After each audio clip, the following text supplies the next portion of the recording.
Business Explosion seminar today.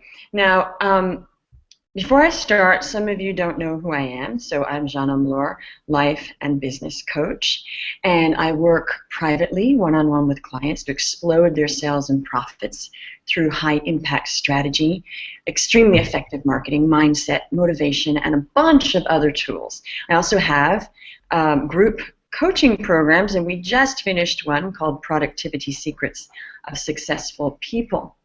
So, okay, so I was going to start with my seminar, but actually what I've decided to start with is I'm going to talk about turning up to your life. And why I'm doing this is because I'm improvising, because we had a lot of technical problems getting this Google Hangout set up because we'd never used Google Hangout. And there were so many technical problems and a lot of things. And I was thinking, you know, we did it, we're here on time. And a lot has come up this week with my clients about turning up to their lives and about doing whatever it takes to honor your life and just turn up to your life, because that is the key in doing anything. It's just do it. Just whatever issues, just go through it and don't make excuses. And I think it's so important because a lot of people and a lot of us say, oh, I'm not feeling 400%. I didn't sleep well. I didn't do that. And I wanted to start by this little idea that it's so important, whatever you're doing, just to turn up to your life. So here I am, turning up to my life, as promised. And we're going to start our very first mini seminar. Now this is called Diamond Client Attraction. How to attract your ideal client over and over again. All right, so what I'm going to do is I'm going to be sharing on my screen a PowerPoint so that you can more easily see what's going on and have great notes while we're talking. Okay, so here it is. First of all, I'm going to break down getting a diamond client into 5 easy steps. So we're going to start with the first step, which is step 1 is know what you're looking for. Now, as entrepreneurs, we know that in order to have a successful business, we need to have clients. Sometimes we get into businesses before having any idea who our ideal clients even are. We just throw ourselves into thinking that if we do what we love and what we're good at, that clients would just flock to us. Well, that's just wrong. There are so many types of clients out there in the marketplace that it can really make your head spin. Now, when we do get a great client, it's like a diamond. And when we get a bunch of diamond clients, look, it's like my visual. It's like holding a bunch of diamonds in your hand. And when we get a great client, it's like we just married the person of our dreams, right? So this is your ideal client, and you want to attract this client again and again until that's all you have, a bunch of diamonds in your hand in the rough. Now, wouldn't that be great? We're not even in the rough, just a bunch of clients. Okay, so these clients, okay, so we're still on step 1. I moved back. Okay, so these clients they see the value in what you offer. They have money to pay you, and they pay you on time. And usually, you get the best results from your products and services, and so do they. So the best way to grow a thriving business is to focus your marketing efforts to attract this ideal client over and over again. Because this does allow you to shine and really, as I said, get the best results because you're just so happy about your business. Okay, so let's talk about step 1. Who experiences that depressing kind of lack of energy when you have the wrong client? If anybody wants to make a note in the chat, you know, you can communicate with me and I'll answer questions as we go. So when you don't have the right client, you're drained, you're exhausted, you don't feel great about your business because this is not who you really want to work with. So the first step is really defining who you want to work with. That's the first step. Okay, so now we're going to go to the second step, and I'm going to share with you my PowerPoint again. Okay, so the step 2 is pick a niche or refine your niche. Okay, so what does that mean?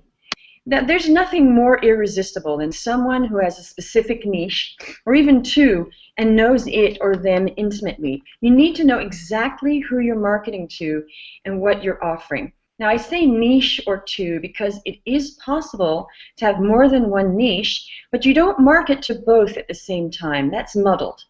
I think we've all met people who have 10 things on their business cards: consultant, coach, real estate, agent, actress. Now, you don't want this to be you.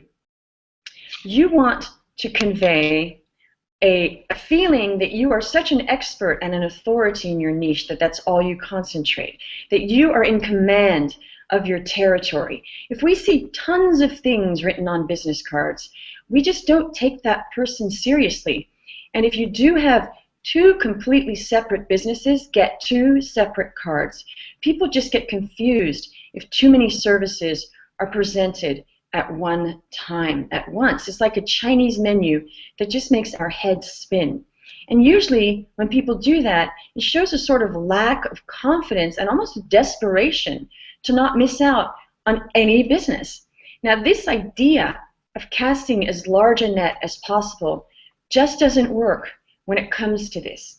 You have to be completely focused on what you do, and you have to convey that one thing to your prospects. And when you speak about what you do, you have to have 100% complete conviction that you are the one to help them, or that your product is the product. And without saying things like, my product's fantastic and I'm wonderful, I mean that you have to develop an energy and a focus and a presence and a conviction that you are completely compelling to people when you meet them and introduce yourself and what you and your business do, and that you believe in yourself and your business 1,000%. Now again, I'm going to go back to me. I'm going to talk a little bit about this. Here we go. There we go, back to me. So what I mean by that is, when you're speaking to people, and I actually coach people on this privately, you're meeting them, you're focused, you're talking to them like they're the only person in the whole world. Now, this kind of concentration and attention is so completely compelling to people that you are just talking to that one person. You're not talking to the masses. There's not a billion people you're thinking about. You are so concentrated on this person and what you do. And there's no umming and there's no ahhing. Now, for the people who have had acting experience like me, we have an advantage because we can actually rehearse this. But guess what? Here's the deal.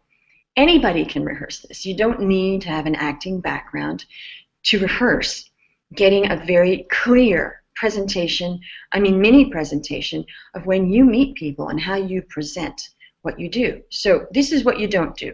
Hi, I'm Jeanne Omlor, and I'm a business coach, and I kind of help people's businesses work. Now, if you met me and I talked like that, I'm about 100% sure you would not be interested in following up. I'm 1,000,000,000% sure, because there's tentativeness, there's a lack of confidence, it's not rehearsed, it's like I don't know what I'm talking about. Now here is how I do present myself.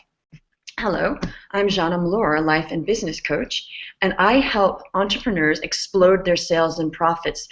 If they ask, oh, how do you do that? I say through high impact strategy, extremely effective marketing, motivation, and many other things. And I would love to chat with you. When is a good time for us to get on the phone, and I will show you exactly how this works.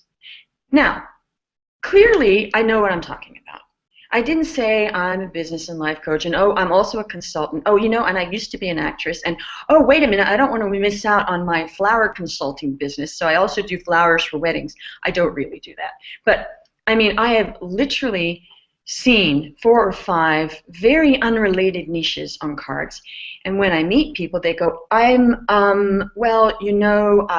this has to be deleted. And I have to stress how important this is. It seems tiny, but it's huge. This energy of focus, 100%, this is what I do, and I am going to knock your socks off with my services. Okay, now we're going to move on. I'm going to share my screen yet again so you can see your notes. Okay, there we go. So we're on step 2 now. As I said, you concentrate on one niche or business at a time, and you keep them separate if you do have 2 specializations. Okay, now let's talk about your target market. Your target market is not everyone, because when you try to be all things to all people, you resonate with no one. Speaking to the masses is speaking to nobody. And as I just said, you need to speak to that one person right in front of you and not be thinking about appointments with other people and not telling them how busy you are, but treating them like they're the only person that is in existence in front of you. Now, being a generalist makes for a very difficult and long journey in developing your business effectively and efficiently. You spend way too much time, money, and resources marketing to many different audiences in many different places. The goal for the business owner is to become the go-to person for that niche, for the markets or the product that you are marketing. So, because you know what? People love to work with experts. That's what they love. They love to say, you know, I'm working with this expert top in their niche.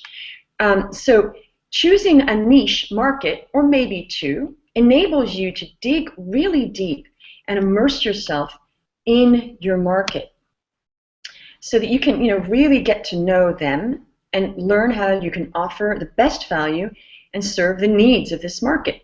So for instance, my niche is solopreneurs and small business people who have more or less fewer than 15 employees. But it goes way further than that, which I'm going to go to in the next step, which is step 3. You create a diamond client avatar. Now, what does this mean? This means creating an avatar, so a kind of profile, but a very involved profile, which is the profile and specific qualities of your ideal client.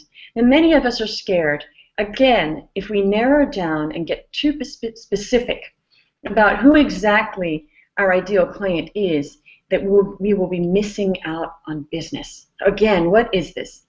It's the fear of missing out on something, missing out on business, and if I don't tell people all of these things I'm doing, I'm going to miss out on that little tiny bit of service I do over there. And so we don't want to be like, casting this huge net and being afraid of missing out, because the opposite is true. The opposite is true here. The more specific you are in who you serve, the quicker it is to build a business.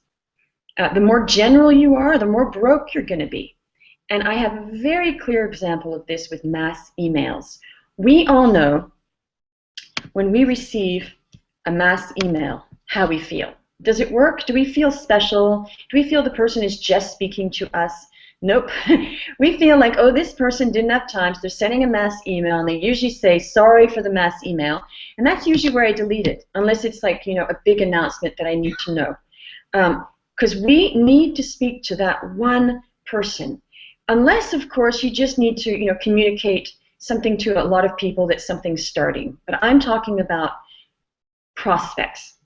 Now, I'm going to ask you right now, what do you think and feel when you get those emails?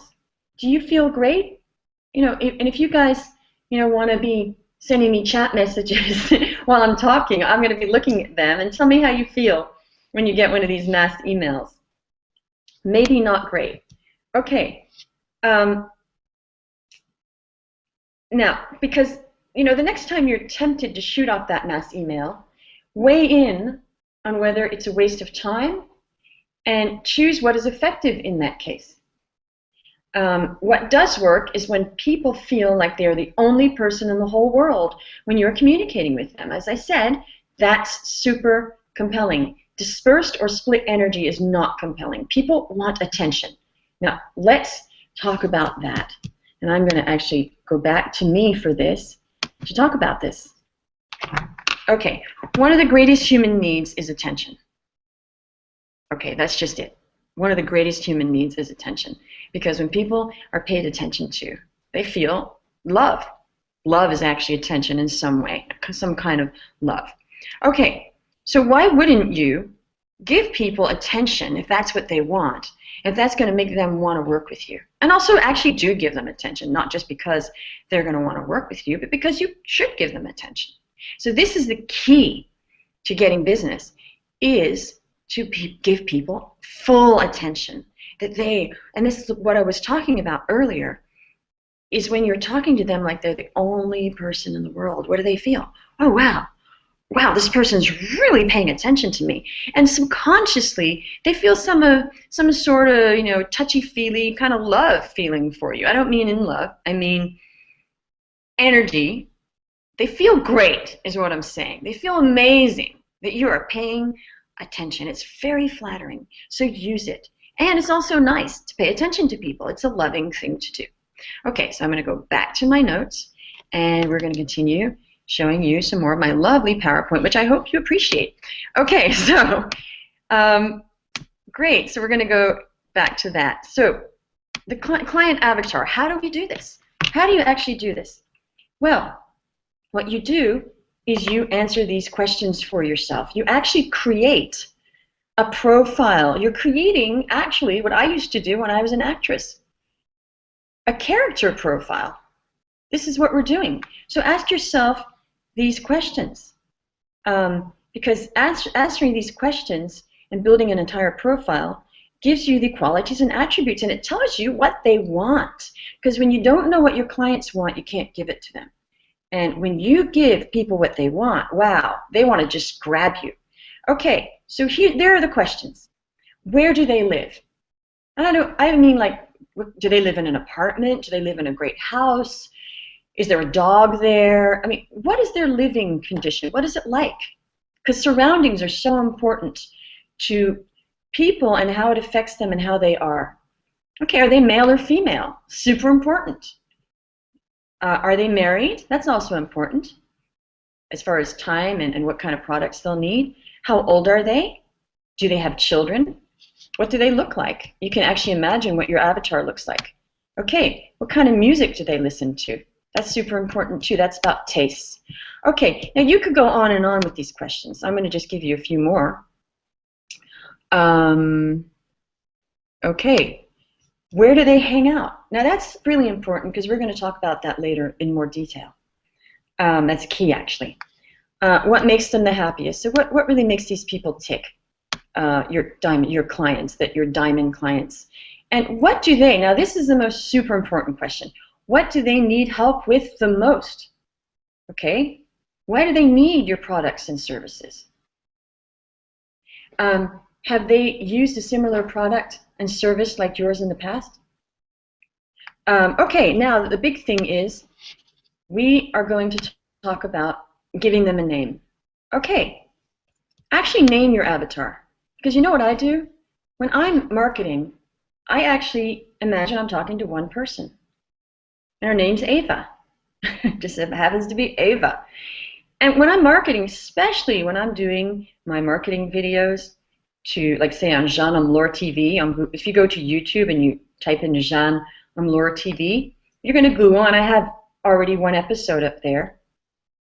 You know, I imagine my avatar. Actually, I was answering a question actually in that one. That was to a specific person, which actually helped me. Maura had asked a question. We have people ask questions. So can you see that I'm talking to Maura? But if I didn't have Maura to actually speak to, I would just be speaking to my avatar. Okay, and she's right in front of me, and I address her only. It's a conversation, and it's intimate. And that ideal client, whether it's a man or a woman, they know I'm talking to them. And do I worry that I won't be casting a wide enough net? Nope, I don't. Because I am so specific that this attracts this kind of person to me. And even though I don't have an avatar that's a man, as I said, I do attract ideal clients who are men, of course, because I know what my ideal client wants. And I have a specific and clear message directed at one person. Okay, so what is the golden secret of marketing? I've highlighted it here. Only speak to one person, your diamond client avatar, and have a specific and clear message directed at your avatar. Okay, so we are now on whoa, this went fast. So that was step, I'm just getting a little, 3. Okay, so now we're on step 4. Now step 4 is you know where your clients hang out and you get in front of them. Okay, so why is this important? It's important because you've done all this groundwork. You want to go out and get clients. You don't want to sit around thinking that clients are going to come to you. Now this is a very common thing that I come up against all the time with my clients and with people that aren't even my clients, just people out there who are business people that I chat with. Client attraction starts with going out and taking action. The attraction part is what is built up bit by bit after taking much initiative. So you want to lose this passive idea of client attraction, especially if you are just starting out. If you don't have a track record of ideal clients or enough clients, or if you haven't really gained momentum in your business yet. Client attraction does happen naturally. It happens to me now all the time, passively sometimes, seemingly, but that diamond client seemingly falling into my lap is the result of much built up intention and energy and effort. And that's the beautiful thing. It's like a bank account that is built up by taking action. Okay, so here we have it. Lose the passive idea of client attraction. You want to go to them. You don't want to wait for your diamond client to come to you. You find out where they hang out, okay? And guess what? You put yourself in front of them. And I have a funny little anecdote, which I'm going to go back to me for to share with you. Okay, so I have a really funny story here. I have a friend who's an Italian gallery owner, art gallery owner. And I met him after he came to New York, and he'd been here a while. And he is this really influential Florentine artistic authority. And he decided he was going to move to New York City, and he was going to open this wonderful Chelsea gallery, and everybody was just going to come flocking to it. And not so. So he comes to New York City, and he says to me, I got this beautiful, and he still has this beautiful gallery, and he's such an expert in his field, which is great. You want to be the expert, so that was the first step, right? Okay, he sits in the gallery, and nobody comes. And I was thinking, well, duh, but he didn't, at the time, he knew nothing about marketing, nothing. He just said, well, I'm such an expert, of course people are going to come, of course they come to me, I am Marco, and people come and they see me and I'm beautiful. No, it didn't work. What did work? He said, he started thinking about his ideal client. And I said, oh, your client avatar. He said, well, I didn't know it was that then. And he started thinking, who's the profile of somebody who would buy from me? Well, it was obvious they were very high end. He thought, well, investment bankers. This was quite a few years ago, and the investment bankers were swimming in it. And he actually consciously thought, where do investment bankers hang out? He found out, and he put himself in front of them. It was a special nightclub where they just all sort of congregated like bunches of grapes, which is interesting because I'm going to be talking about that in a minute, how often ideal clients are in clusters, and we're going to address that in a minute. But he figured this out. He put himself in front of them, and he would get to know them, and he'd say, hey, I have a gallery, and it is in Chelsea, and you come and you see it, and they did. He'd give them a drink, and they wanted to hang out with this cool guy, and then he's there talking to them, and he goes, hey, what about that? You like that? Oh, yeah. His gallery was a huge success. Why?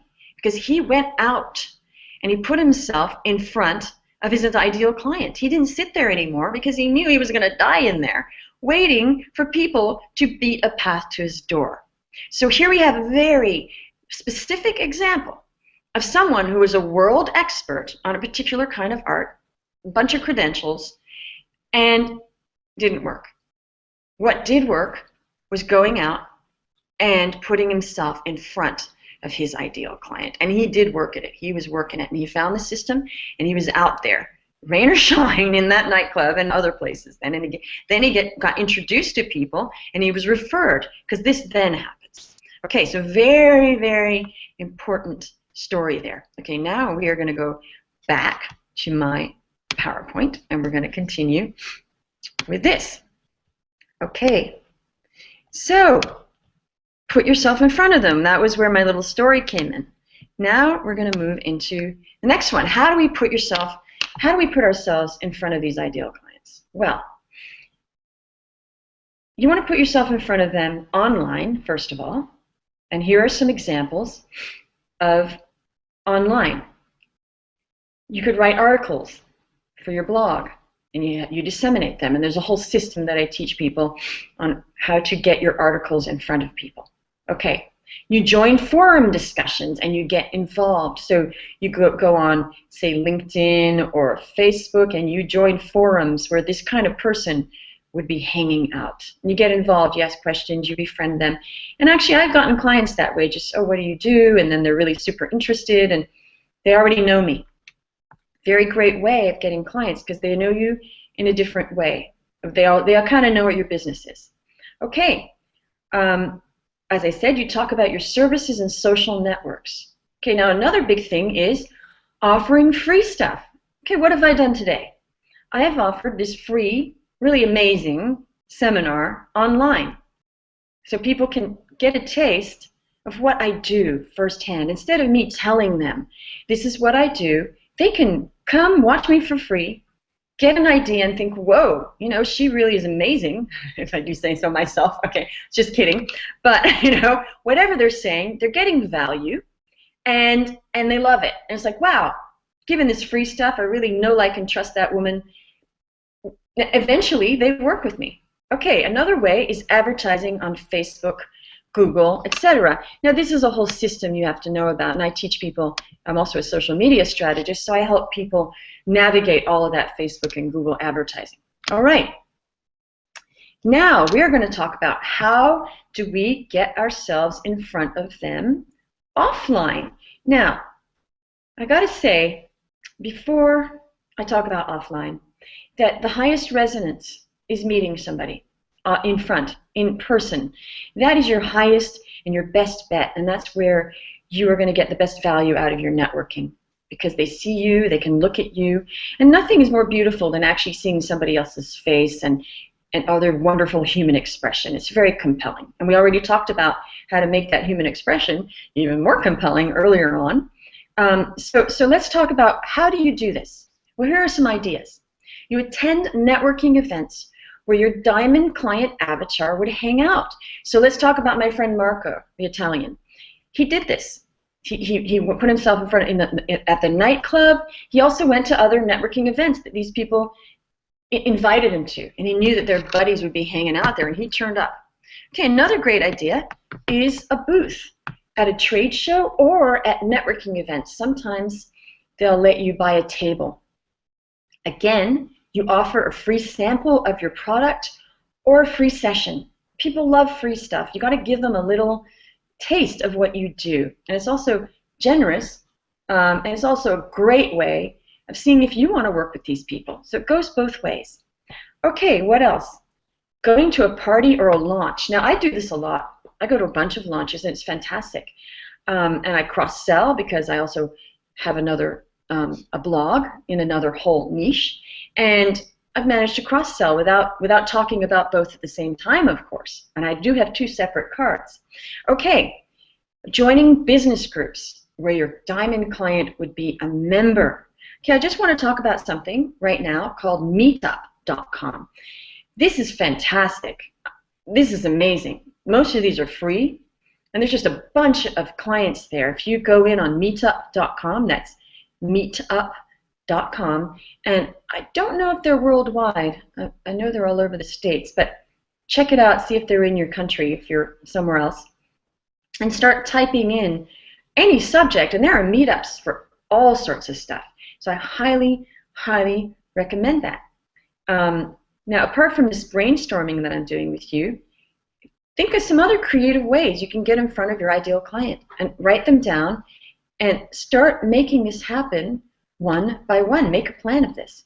And, you know, if you're doing your goals list, put it in your goals. Put it in your to-do list. Because you know what?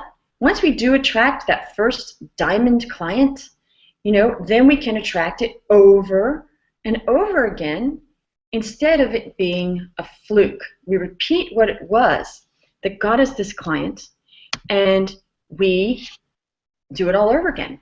So how do we do this? Repeat what it was, as I said. Go back to where you found this client, because there's going to be more there. Birds of a feather. Do the same exact kind of marketing that found this client. Now, I just want to state that networking is marketing. It is the highest form of marketing. Okay.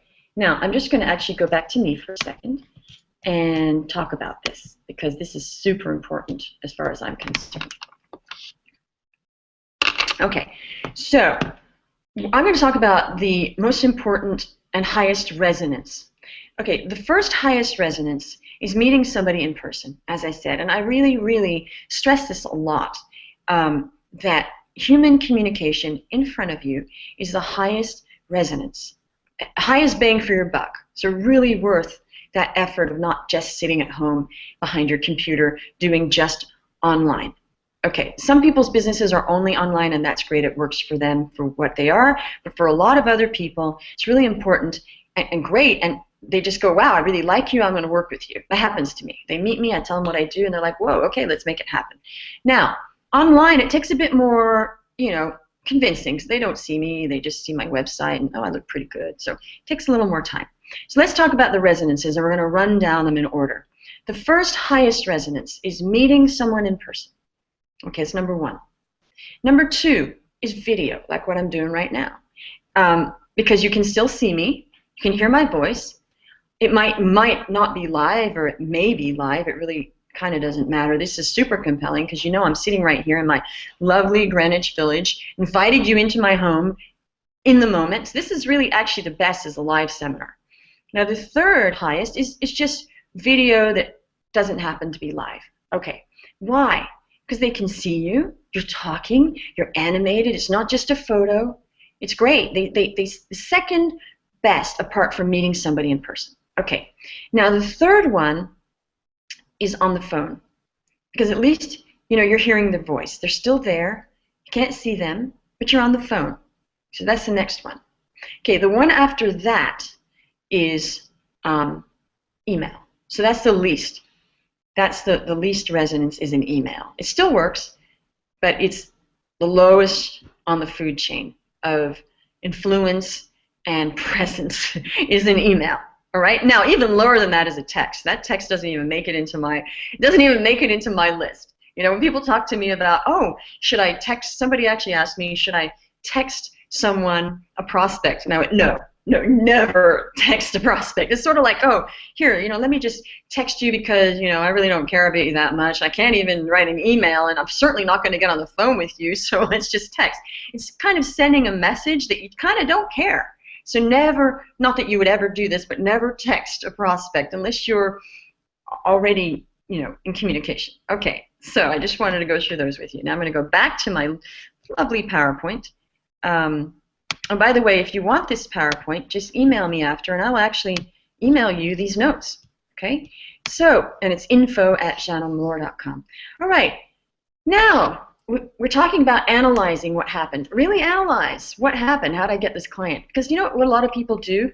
They get a great client, and then they just think, oh, that was a fluke, it was random. They don't go back and scientifically analyze the steps. Because if you do, and you do it over again, guess what? You get more of these great clients. And the beautiful thing is the more diamond clients you get, the more you don't settle for less. The more you don't go, oh, gee, I'm going to take this client because it's a client. You raise the bar and your expectations and what you're accepting into your life, and that's always a good thing. And guess what? Your prices go up because you get great clients who appreciate you. So these are the 5 easy steps. We're going to go through them again. Know what you're looking for. Pick or refine a niche. Create a diamond client avatar. Know where they hang out and get in front of them. Okay, now, number 5. Super important, develop a marketing roadmap. Now, if anybody knows me who has worked with me already, I think they know I'm a marketing kind of gal because I've figured out that marketing is the most important thing to do for your business. You can't grow your business without marketing. Okay, so you got to get out of that thing of like, oh, marketing, ugh, I don't like it. I love marketing now because I've learned how to do it properly. So, marketing. Develop a marketing roadmap to plan for success. You know, guys, success doesn't just happen. Many people who go into business are both the visionary and the biggest self-critic. I know I was. Still have to struggle with that. You know, we see the big picture, yet we do things to sabotage our success. What is up with that, right? It happens. Now, one of the biggest mistakes is not developing a very clear strategy that serves as your blueprint for reaching a goal. Don't let yourself get in the way of your own success. You have to plan for success and remember to track and measure your marketing and business development activities against your goal. Running a business is a marathon, not a sprint. Okay, so number one, develop a clear strategy for reaching your goal. Don't let yourself get in the way of your own success. I know it's hard, but I work with my clients one-on-one a lot with this and also with the group coaching because it's so important to address this. Because you can have all the tools in the world, but if you're getting in your own way, it's just not going to happen. Track and measure your marketing and business activities against your goal. Okay, keep a track of what you're doing and how is that getting me to my goal. Okay, my favorite thing, be consistent and persistent. Now, I have this written all over the place, and every single person that coaches with me has heard me say this more than once, and I will continue to say it because it is the number one most important thing about being a success in anything is to be consistent and persistent. For instance, you can't learn how to play a musical instrument if you do not consistently and persistently practice. Same with your business. So you need to know your business inside out. Articulate why your diamond client should buy your products and services. So again, consistency and persistency are the keys to success. Also, as I said earlier, knowing what business you're actually in is a crucial part of your marketing strategy. Being an exceptional technician is what you sell, your product or your service. But this won't guarantee success. Let's go back to my friend, my Italian friend. He was an exceptional technician, an expert actually, but did this guarantee his success? No, it did not guarantee and it did not bring success. But knowing how to articulate why his ideal client should care about what he sold did. He'd bring him in and he would articulate, and he knew where to go. So imagine how that would change your business. If you were an excellent technician, really great at what you do, or have a really great product, and an exceptional business developer. That's the key. Your business would soar. It would explode. It would absolutely explode. And there's so much that I work on with my clients regarding this. And my clients do create great success with my methods. It really makes a difference. We explode their sales and profits big time. It's one of my specialties, actually, but we don't have time to go into too much detail right now in this mini seminar. So there you have it. Let's go to my 5 steps. 5 steps. Again, know what you're looking for. Pick or refine your niche, or maybe 2. Create your diamond client avatar. And not just create it, guys. I mean, really live with your avatar. Really get to know this person so it becomes kind of like an old friend. Now, I have another bonus step for you, of course. And that is the death of the entrepreneur is solitude and isolation. And I'm just going to go back to my share because I want you to see how animated I am when I talk about this, because this is also like super important. Okay, there we are. Now, the death of the entrepreneur is isolation. You really need to get yourself out of isolation. And I know a lot of people who work at home, like me, I work in my home. It's wonderful. I'm not always home, though. I'm sometimes out there speaking publicly, networking, and doing other things. And it's so important to get yourself out in front of people, because this idea that you can just, sit at home alone all day working on your business, you end up just losing energy because you can't be. No man is an island. No one is completely self-sufficient. Okay, here's an example of getting out of isolation. You know, if you're working at home, just go out and get a coffee or get lunch. I've actually gotten clients because I've been getting a tea.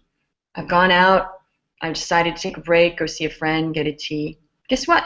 Start chatting with people. You need to be out there interacting sometimes. Also, you know, you have to also maintain some sort of a social life, because sometimes we're working really hard and we say, oh, you know, I'm just at the grindstone. It's so important not to isolate yourself, because, you know, it can't work for long.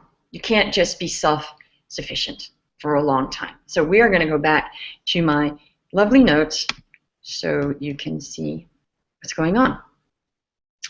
Okay, now we have a question here. It's from Li Shui. Okay, I'm not going to change because I just noticed this question. Li Shui asks, should I change niche after a certain time if it isn't effective, or should I focus on better marketing to that niche? Okay, Li Shui, this is a fantastic question. You know, it's a really, really complex question. This is the thing. You first have to think, do you love your niche? Okay, so what was it? Sorry. Yeah, if you love your niche and you are really rocking that niche, okay, and you feel like this is your calling, and it's just that your marketing wasn't great, then I would persist. I would say, you know, I would not say, oh, you know what, my marketing, you know, I love this niche, but I haven't really turned up to my life. And I talked about this at the beginning, about turning up to your life. You know, if you love a niche, then do your darndest to make that niche work, unless you're understanding that there is just, you know, no market for it. If you've done all your client avatar work, Li Shui, and everybody, and you're saying, oh my gosh, you know, nobody wants to hire me, even though I have done really effective marketing. Okay, but if you have not done super effective marketing, then don't give up. Because that's just like, oh, you know, I did one thing and that didn't work, so I'll try another. And, you know, a lot of us do this. I used to do this. I'd be like, oh, great idea. Yes, this is what I'm going to do. Okay? And then I got scared off by the big bad M word, marketing, help. So, you know, don't get scared off by that. Turn up to your life and try to make it work. And if you find that nobody wants to hire you because there is no market, change your niche. And I have to say, sometimes just by being really committed to your first niche, sometimes you segue slightly into a more refined niche. But you have to really commit yourself to be able to segue. Okay, I have another question from Ed Leshin. What if you want to experiment with different niches and not sure how you'll feel until you coach that particular niche? Okay, I love this question because, okay, let's just go. You want to experiment with different niches, not sure. Okay, same deal, Ed. You need to commit. Okay, and I don't know how long when you guys tuned in, but I will repeat. And this will be recorded actually, so you can, if you missed this part, it'll be on YouTube and later on in its entirety, and you'll see how I started. But I will repeat. When you do something with 2,000% conviction, you know you're doing your very best and you're turning up to your life and you're committing to what you started. So you want to experiment? Great. Well, you can't, like, how can I put this? When you experiment, that's like, okay, I'm going to just try this niche half-heartedly and see if I like it. No, commit. Because you know what?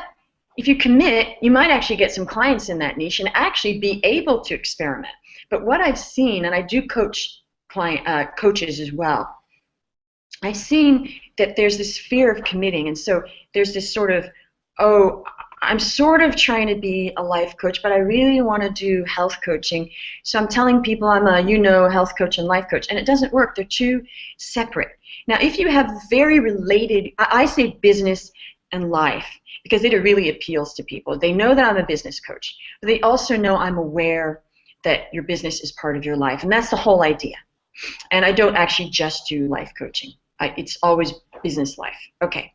But if you're like a health coach, well, you have to say, I am going to commit 2 billion, 1,000, 2,000% to this niche so I can at least show up to my life and experiment properly. Because, you know, let's talk about the word experiment. And I really like the way you put experiment in there. Now, when Einstein was experimenting, okay, let's talk about what a real experiment is.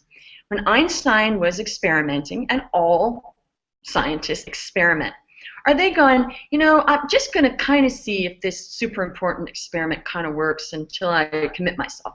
No, an experiment is still, it's still 100%. You're still 100% in there making it happen. And, you know, many coaches, and I'm guessing you're a coach, Ed, many coaches start off in one niche. They actually are pretty successful, and then they realize, you know what, it's not my calling. So I'm going to just segue a little bit or change completely, and because they found while they're doing it that they've had a little taste of some other niche that they really just really resonate with, and that's it. This happened to me. I started off as a life coach, just life coaching, but I happen to be a very good business coach. I have a great background for it, and I didn't think of doing that. I thought, oh, okay, I'll do the life coaching. It just naturally happened that I was building people's businesses, and I thought, darn, I'm actually a business coach, and it just sort of happened. So that then I completely marketed myself as something different. Okay, I hope that answered your question. If it didn't, you can, you know, comment some more. And I'm just going to check to see if anybody on our bar here has questions in my chat. Okay, we have a question from John Paval. Hi, John. He's been waiting quite a while. Sorry, I didn't. I'm just going to unmute you. Okay, so when you were talking about, what did you want to add, John? You had this thing on the list. It was, I can't remember which step it was, but I was writing them all down. You were talking about something about immerse yourself in your clients. And I'm saying that sounds like a great idea, but I don't know practically what that means. And then you started talking about going to places where they are and all of that, and that I think that started explaining some of it. I guess that should have been obvious to me, but it wasn't. No, I think I know my market, but I don't go out to them all. So. Okay.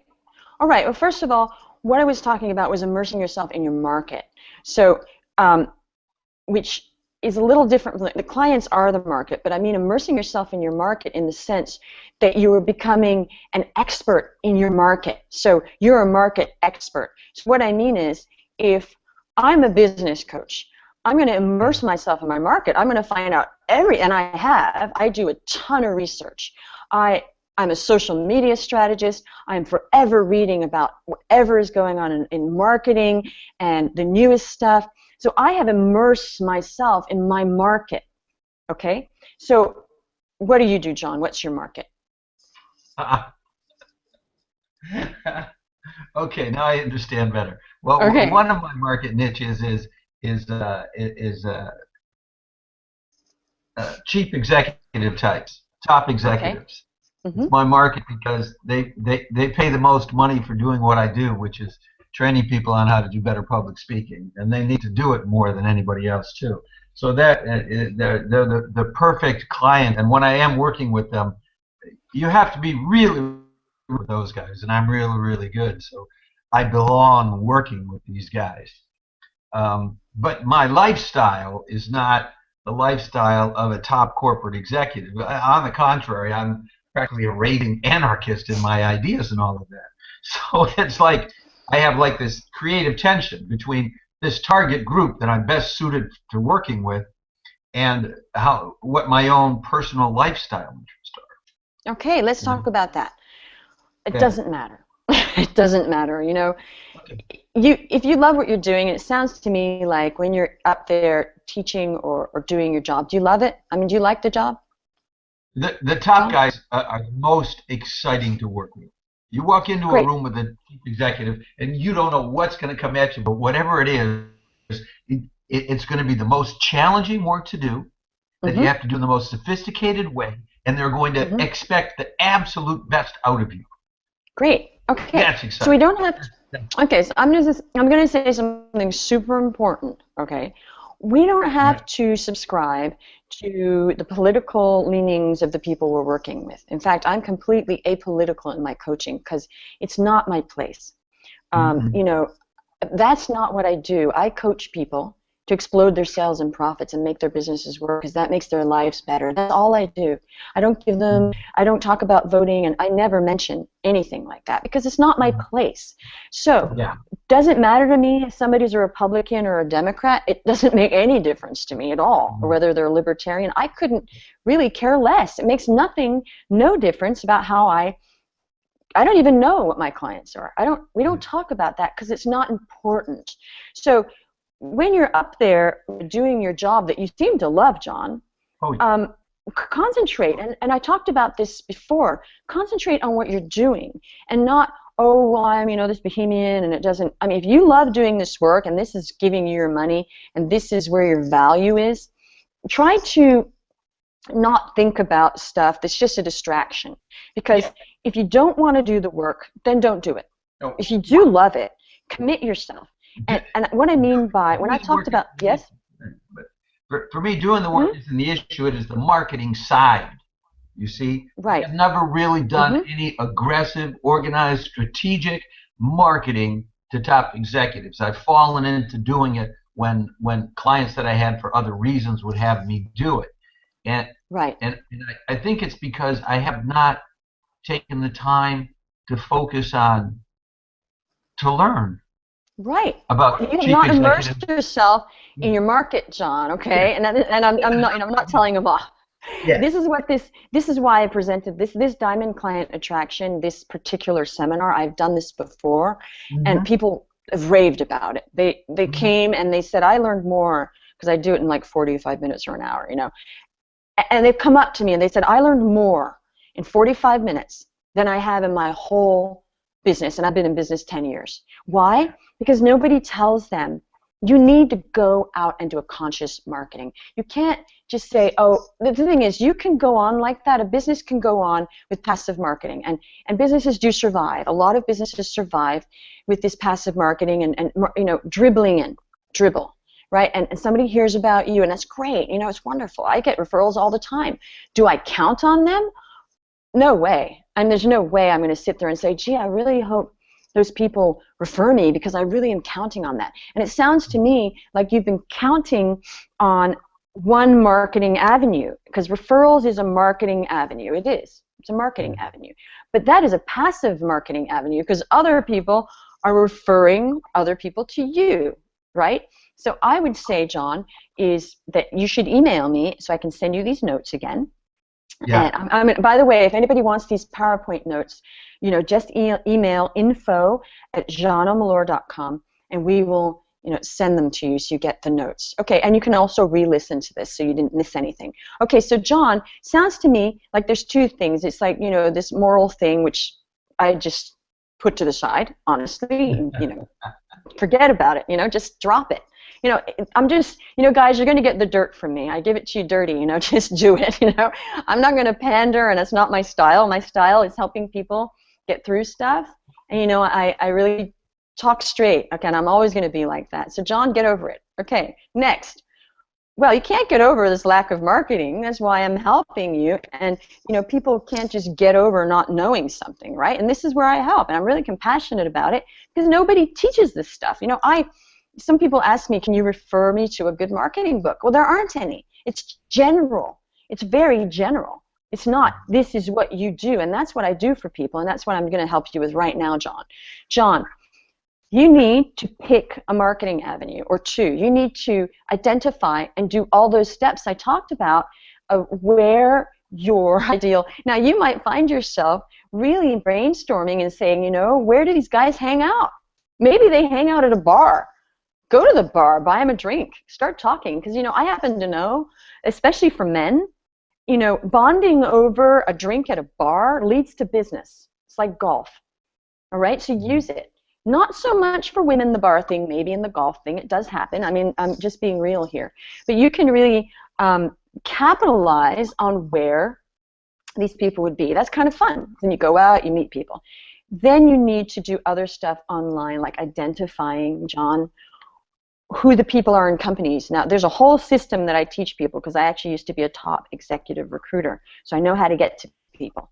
It's a whole system, and you have to find out how to get to these people, how to email them, how to call them, and actively, it's scary, it really is, go out and grab, and I'm going to use my hands, grab those clients. Okay, that's my pep talk for everybody, because I really do talk a lot about this, that you have to take active action. I know that's a weird phrase, active action, but there's inactive action in a way. And then there's super active, going out and fulfilling your destiny by showing up for your life and going and grabbing those clients. Okay? Sounds like, you know, how do we do that? I just showed you. There's a lot of information that I've given you for ideas on how to do this. Okay, yeah. John, did that help you for the moment? We can always give me some already. Some other ideas. Yeah. Great. So is that good? There's one. I had this one thought that occurred to me as you were talking, when you were talking about going on a grab, and I was thinking, recently one thing I did was I went back over the list of all the top executives that I coached over the past few years, and I looked them all up on LinkedIn and added them all, and they all took the ads because these guys love the way I work with them. And one thought I had was maybe contacting each of them individually and asking them if they know another executives who could use some coaching, you know, that I would be able to help, you know, and then say, now I won't necessarily mention your name if I contact them. I'll just contact them and say, you know, another executive who knows you suggested you might be interested in my service, et cetera, et cetera. I'm not sure how I'd handle it. That is a great idea. That's exactly what I tell people to do. Yeah. When you said the LinkedIn, okay. So we're going to do some coaching with John right now, okay? And everybody listen, because this is super important, and this is how I coach people. Anyway, you need to reach out individually to each of those people, because these are what I call low-hanging fruit. They already know you. They know who you are. They've seen your work.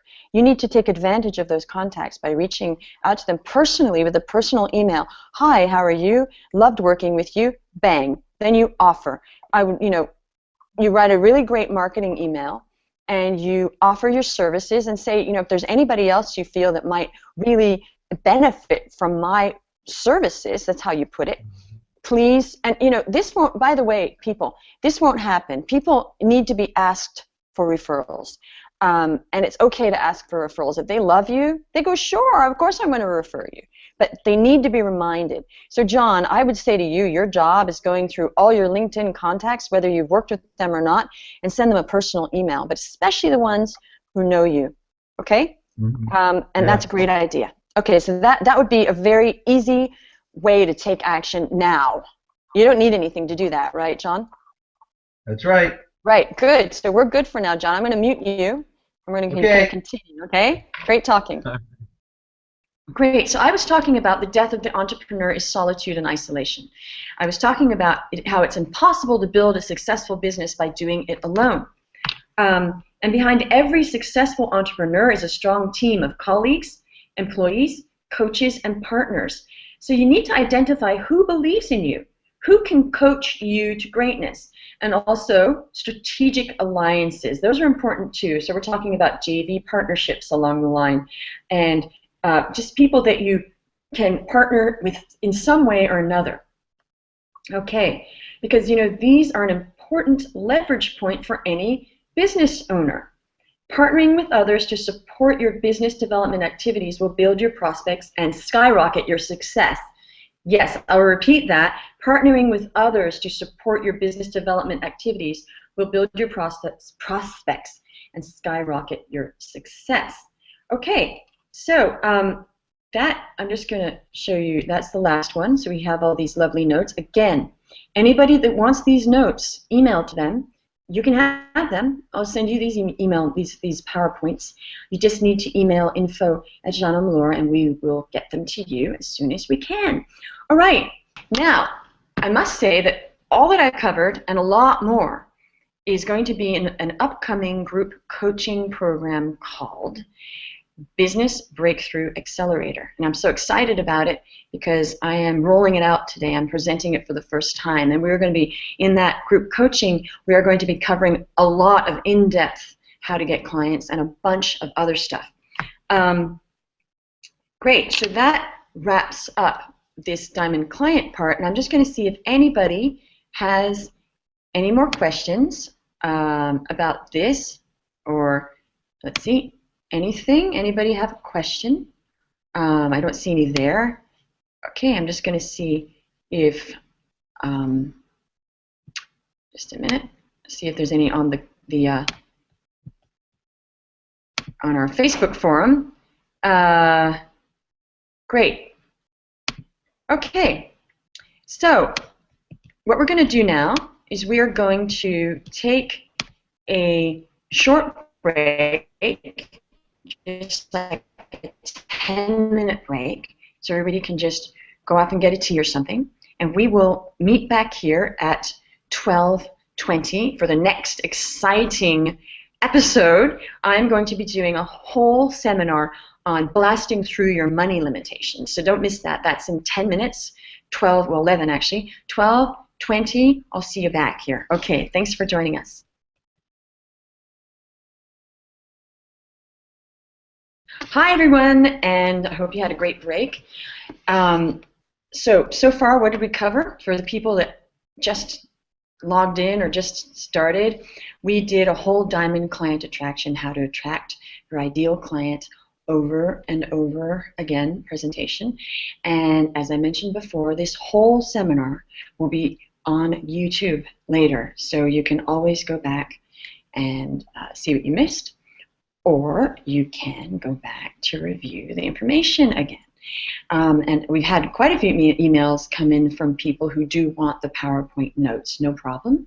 We will be emailing those to you very soon.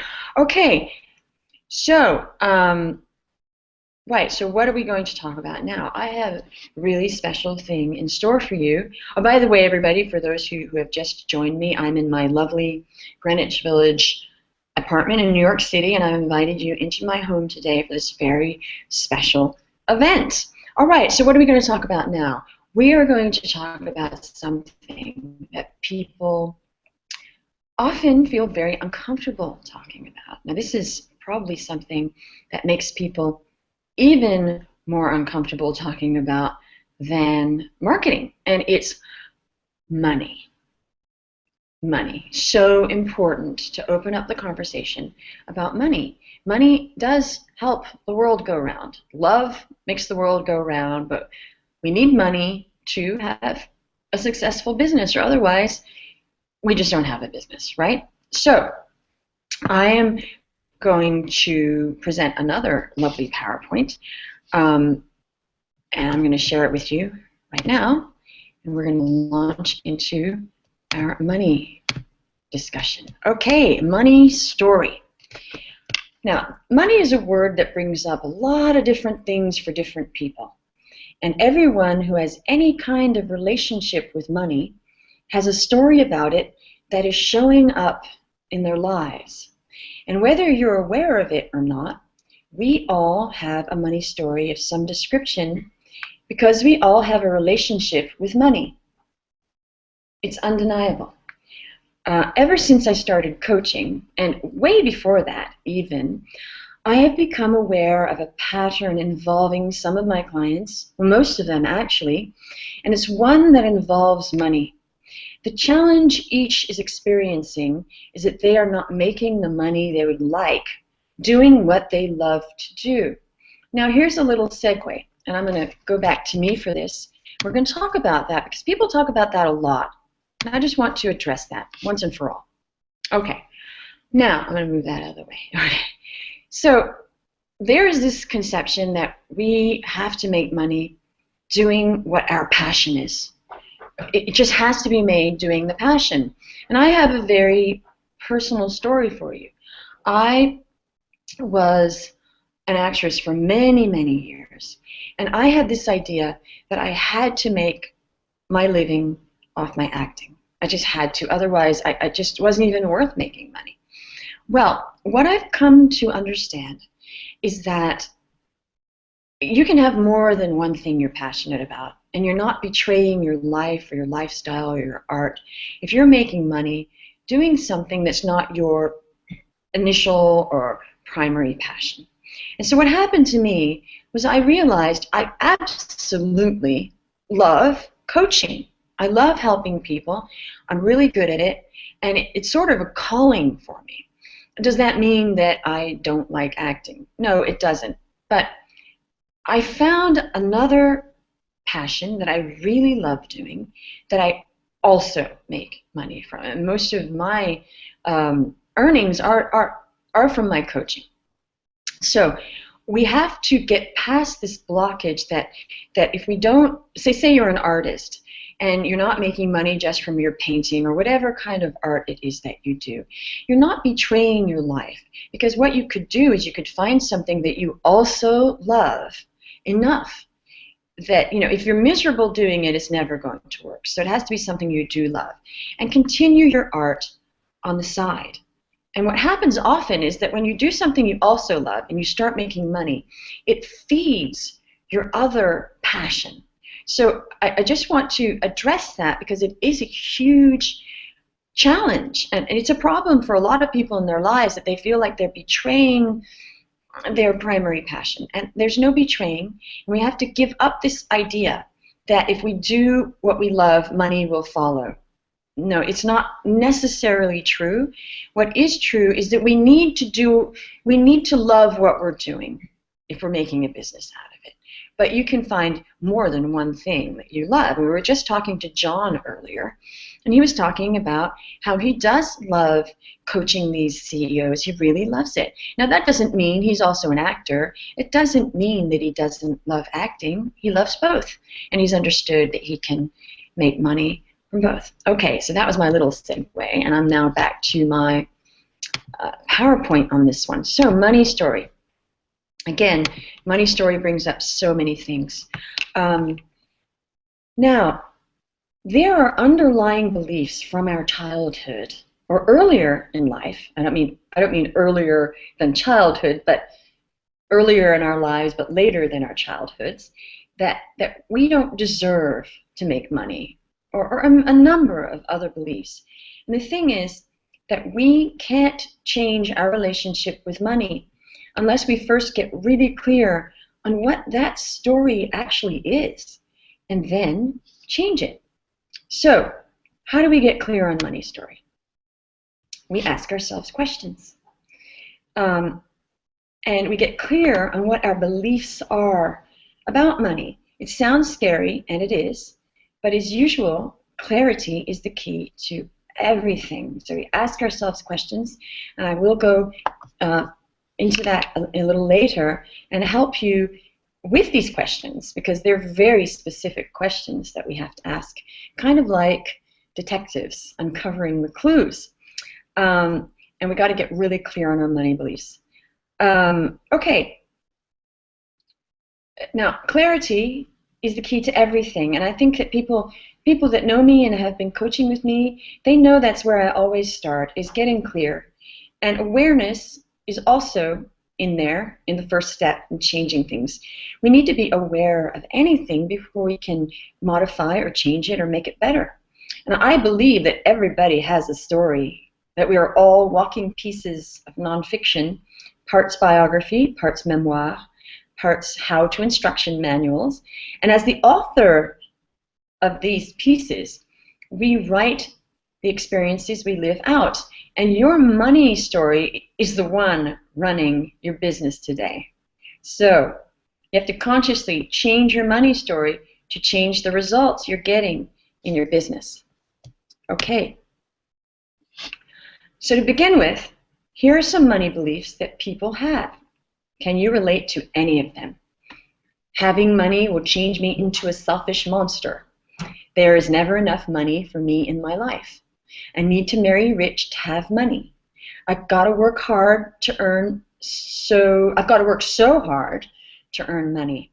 I will lose those I love if I am rich. If I get money, I'll just lose it anyway. Other people deserve money, but not me. Okay, these are just a few, and I'm just going to go back to here and see if anybody has asked a question. Okay, I'm back here. Anybody on chat? Okay. So what we've got here is, okay, so we're going to go into the Q&A. Okay, so we got no questions left. Okay, so yeah, so while I'm talking about this, if you guys have anything that comes up for you money-wise, like if some of these are resonating for you, or if you need help with me identifying things, please just go to the Q&A button over here and type it in, and I'll be checking that from time to time. Okay, I'm going back into my PowerPoint. Okay, so these are some things. Now I want you to start thinking about and even start jotting them down, things that, you know, ideas you have, what's going through your mind without you even realizing it sometimes. And, you know, I'll share with you that I subconsciously just feel, or felt, not now, I did feel like I did not deserve money. I don't know how that came up, but it did. And somehow I adopted this belief that I just didn't deserve money and to be taken care of money-wise, that other people did but not me. And that's actually why I added that in there, because, or I included that one, because that's very personal. Okay, so you get the idea. Excuse me. And here's the thing. We all have a money story from our past, and we just need to decide if we are going to carry it forward or write a new story. Stories from our past are hand-me-downs. You know, they're hand-me-down stories. They're stories we've been told or experienced with the innocence of childhood eyes and ears, and we later internalized and now live out. You can tell if you're living out an old story from your past if, okay, wait a minute. Okay, so I didn't have a PowerPoint page for this one. So you can tell if you're living out an old story from your past if you have the experience of not enough in your life. You live paycheck to paycheck without a safety net to fall back on. Okay, next, you feel ick about money. You fear it, or you don't welcome it to be in the same room. Okay? Okay, so let's talk about that.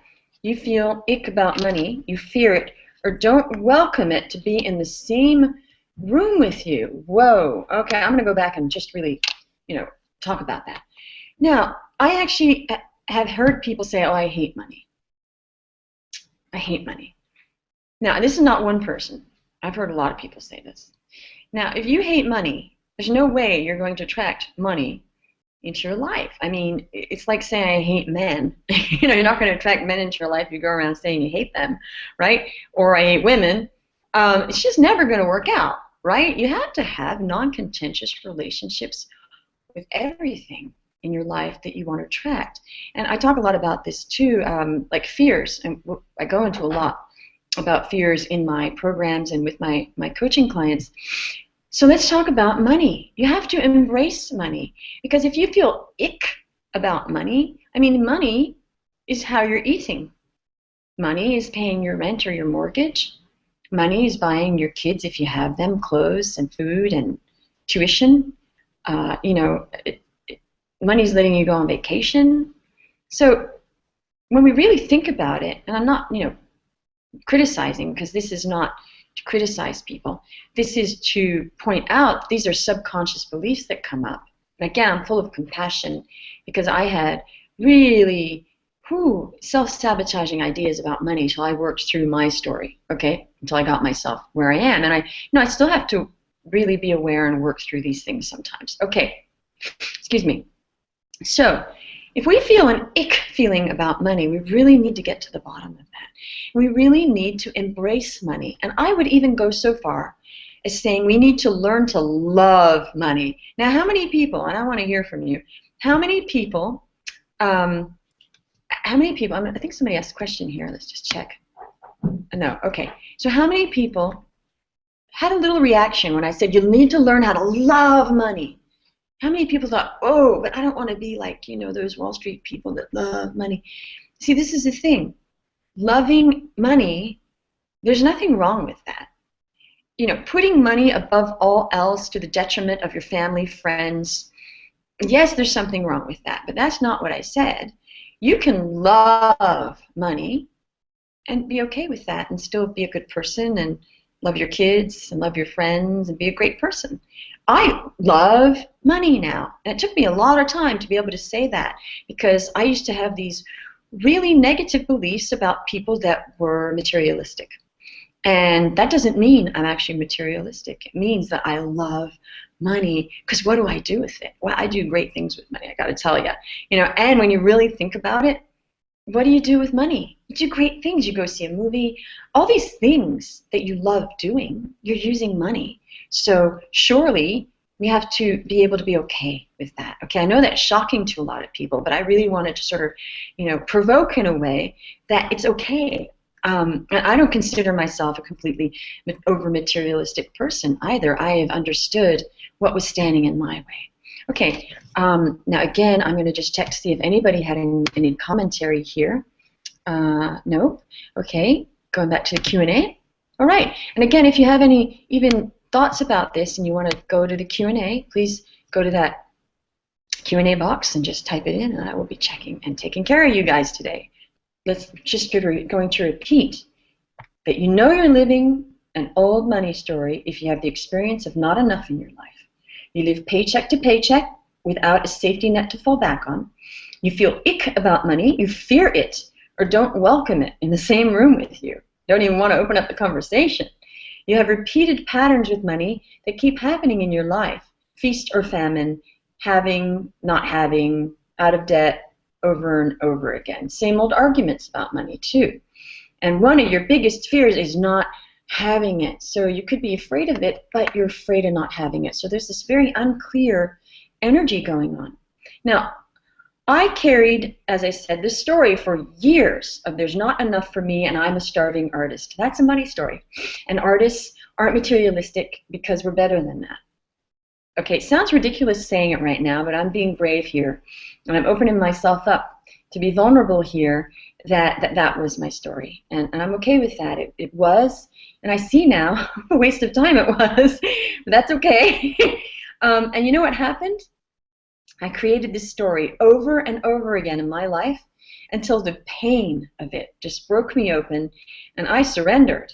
So I could begin to create a story based in consciousness with intention, and a story that I could rewrite and that serves my life without this fear of becoming this materialistic monster. Okay, so what money story would you like to be true for yourself? Let's start there. Let's create a title. How would that be? Let's do this. Okay, so we have a money story from our past. We decide to carry it forward or to write a new story. The stories we've been told or experienced during the innocence of childhood that we internalized and now live out. Oh gosh, okay, we did have a PowerPoint for this, and here it is. Okay, let's just look at that. This is if you can tell if you're living in an old story. Okay, I already went through that. Have a look at that. Okay, then we're going to move on. And again, if anybody wants this PowerPoint, just email me, info@jeanneomlor.com, and we will send it to you. Okay. Now, what about the money story you'd like for yourself? This is exciting. You get to create your own title of your own life story surrounding money. Now, what could it be? Enough now and forever. Now and forevermore. I got money harmony going on here. Okay, I hope you like my titles. Now, these can be worked on, and you can create any title you like, and you can tweak it or make it better, but start somewhere, okay? Sharing my overflowing blessings. Okay, well, these are very sweet titles, I think. Okay, now we are going to talk. We have a direction now, and here are some questions that will help you get super clear about your money story.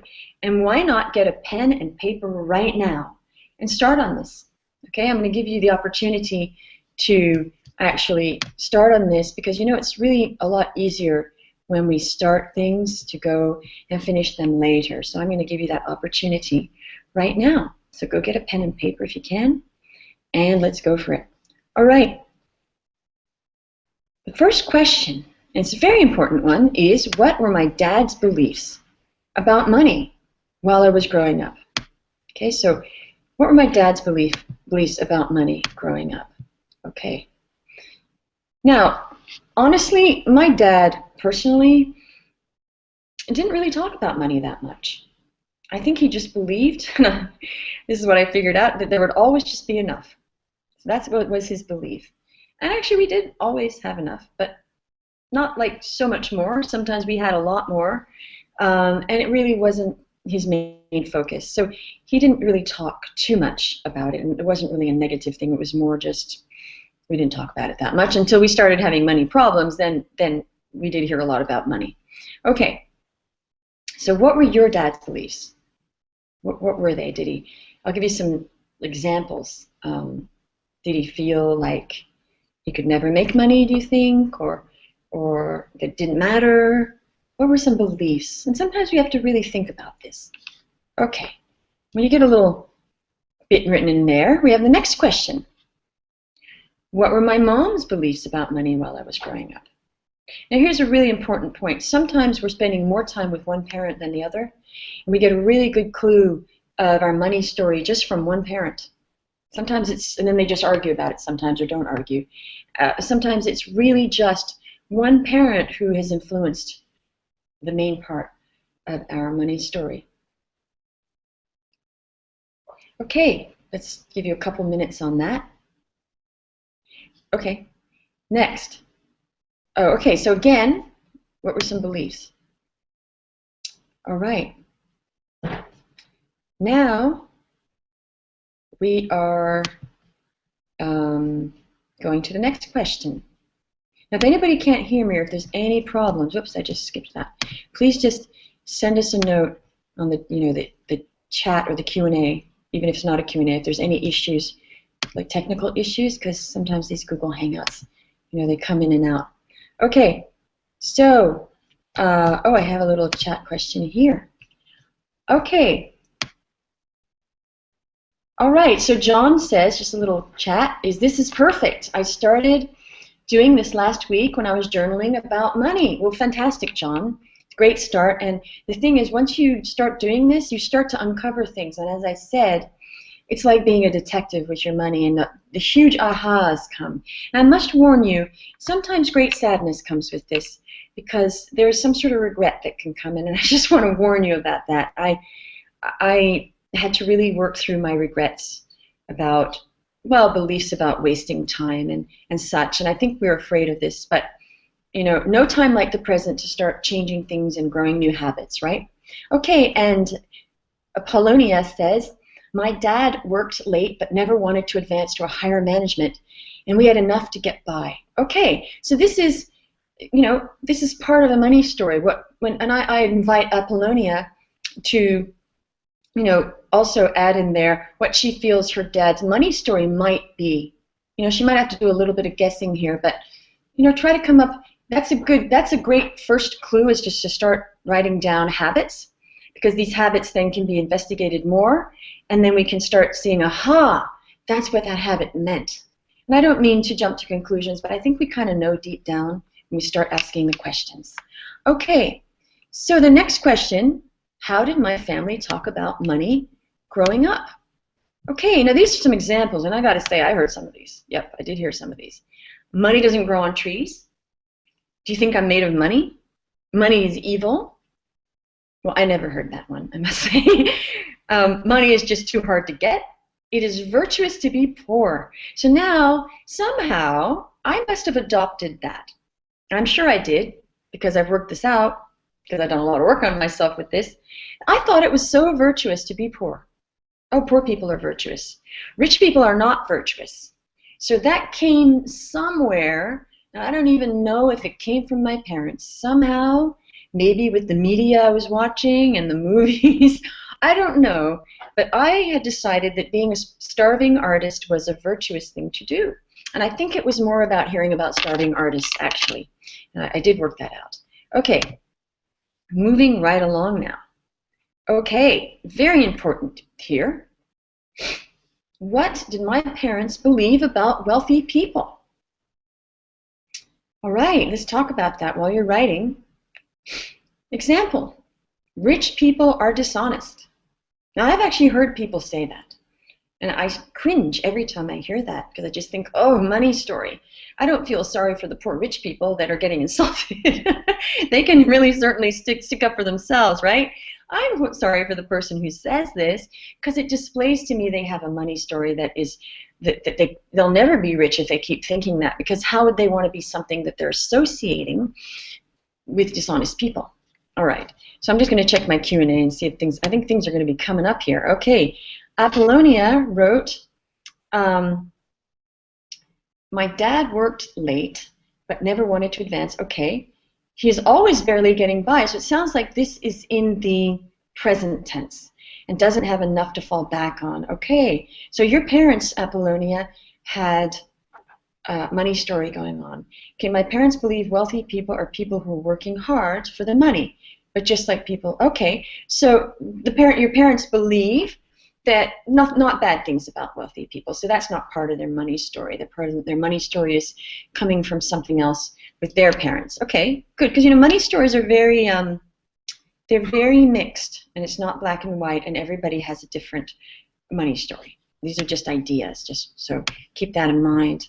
Okay. All right, so other ideas. Rich people think they're better than everyone else. Wealthy people are selfish. Rich people are the lucky ones. We are not lucky. There could be other things. These are just examples. Now, really important. And this sometimes can be a little like, ugh, what do I believe about wealthy people? All right, what do you believe about wealthy people? Okay. Okay, so I'm going to give you some minutes to talk about money episodes or even think about them. Okay, arguments over money. This is really can be emotionally charged. Okay, now we are going to talk about your voices about money. Okay, and I'm going to go on, such as I can't trust money because it will betray me like it betrayed my parents. I don't deserve money because my family didn't. Okay, so let's go to my face so people can see me for a second, because it's been a bit of a long break there. Okay, how's everybody doing? Please, oh, I got one new chat message. What is this? Okay, okay, I don't see the new, yeah, Le Shui, here we go. So, my family believed that your financial situation reflected what kind of person you are. Very rich people are greedy and selfish, taking away from those who need it. Very important point there. I'm not judging, I'm just saying it's an important point. Poor people have asked for it or are stupid.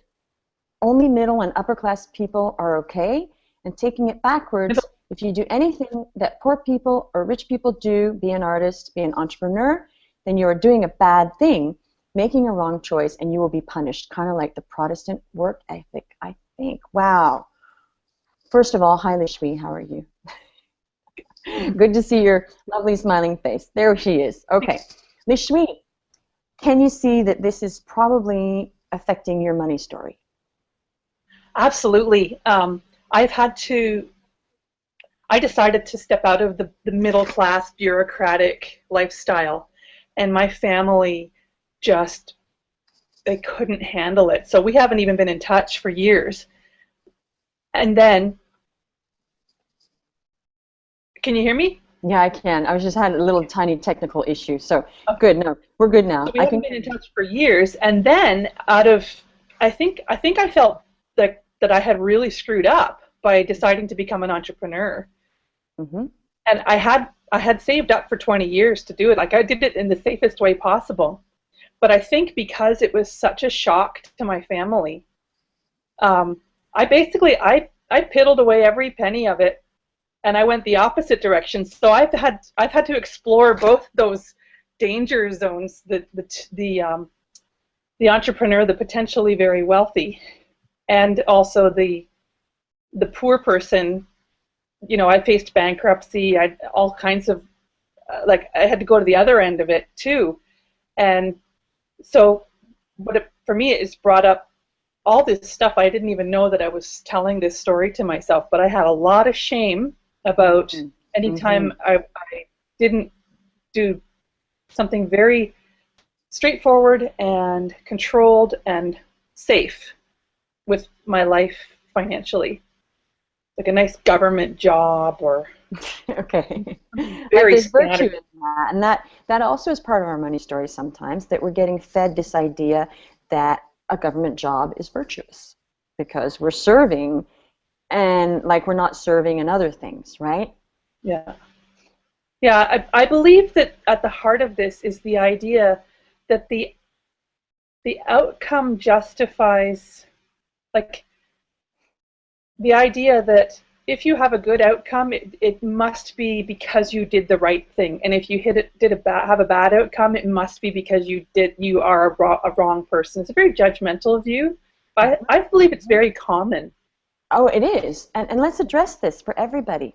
There is this guilt of, we're stuck really, I mean, we're really stuck between our money story and a hard place, right? Unless we had an exceptionally wonderful money story growing up, and I tried to create consciously a good money story for my children, but who knows what's creeping in, right? And who knows what ideas they're getting anyway. So let's talk about that. Part of your money story, Lishui, is forgiving yourself, right? Forgiving yourself, and like I had to forgive myself for holding on to these misconceptions that, you know, where I got it from is my grandmother, who we loved and was a wonderful person, was a starving artist. I mean, you know, she really, you know, they really had to, and it was during the war, and she was a single mom because her husband had died, and so there was this single mom during the war when it was hard anyway, and then, you know, it's hard. So hearing stories of the artist, and she was wonderful, and we loved her, and she's a beautiful person and very spiritual and lovely. You know, you want to be like her maybe, or maybe I wanted to be like her, and so I was emulating that. And I think my story came even from my grandmother, not just my dad, but my dad talked about his mom and how wonderful she was. So I had to forgive myself for wanting to have money, because I felt in a way I was betraying my grandmother and her memory. Now that's kind of, when you think about it, that's deep, and you can almost say it's kind of messed up. But this is the story, Lishui, is our money stories are messed up, and that we have to forgive ourselves, because there is nothing to forgive, actually, that we had impressions as a child that we stuck with. So where are you now? Are you, by doing these questions, I'm thinking that you'll get clearer and clearer, and you can become more conscious about creating your money story exactly the way you want it. How would that be? Yeah, I'm now 180 degrees. The more I want and love money, the more I have, the more I serve and follow my own heart, the more I get. Like, it just, the farther I run away from that story, actually, almost. Right. Not quite. Like, I don't want to run away from anything anymore. That's a big thing. So. Right. Yeah. Now this is very brave of Lishui to talk about this, because I have to say that, you know, it just took a lot for me to even mention this stuff. It just was such a stone in my heart, and I felt like, I want to cry right now thinking about it. I just felt like such a failure. But why? First of all, you know, now I embrace money. Why did it take me so long? And why did I have to put myself through all that pain? It just seemed like so much needless pain. And, you know, we have to get over that, too. We have to be adults, and I say that in a good way, because I think it's good to have the inner child, but I really do feel a lot of people are too much in their inner child all the time sometimes, because we are adults, all right? And you can't let your inner child be in charge, because they are a child. Exactly. That's like saying, I'm going to let my 4-year-old, you know, rule my household. She kind of does a little, but no, she doesn't. You know, but it's sort of, and I thought about this. I thought, what if I let my 4-year-old, or my 7-year-old almost, what if I let them rule this household? Where would I be? I would be nowhere, you know? And now my 7-year-old wants to rule the household, and I actually think, you know, she's a child. Why would I let her rule? Of course I let them, you know, have empowerment by letting them make certain decisions. But are they deciding, you know, what we're doing and what courses they're taking? And no, those are my decisions. So why would you, Lishui, let your child decide on your life? I mean, your inner child. I'm all for inner child, folks, but I just think, like, you know, there's a point where we just have to take control of our adult person, right? Because I think we've been way in that inner child for a long time here, right? Yeah. Okay. And I feel like, Lishui, I think you're very connected to your inner child. I feel that. Am I correct? Well, in order to even see this story, it's the result of doing a ton of inner work, because it was such a shock for it to come out that way. I thought, oh, I'm going to start a business. I've been preparing forever. I'm so excited, and it went totally the opposite of what I expected, and that actually was the point, because now I've learned all this stuff about myself and about how life works that I would not have had to learn if I didn't have this story. Right.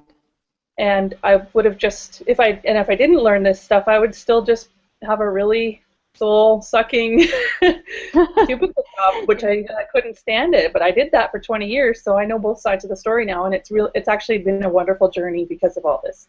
But no, it wasn't. Great. I wouldn't have chosen it, that's for sure. No, and and that's the thing. Do we choose? Do we choose our lives? I believe we can consciously create stuff, but things happen, and we have influences. We can't control the influences we had as a child. I mean, and would I have wanted my grandmother to be different? No, and that's the other struggle. Is that she was a beautiful person, and it wasn't like she said, gee, I'm going to influence my grandchildren to, have limitation, because actually she was really into mindset.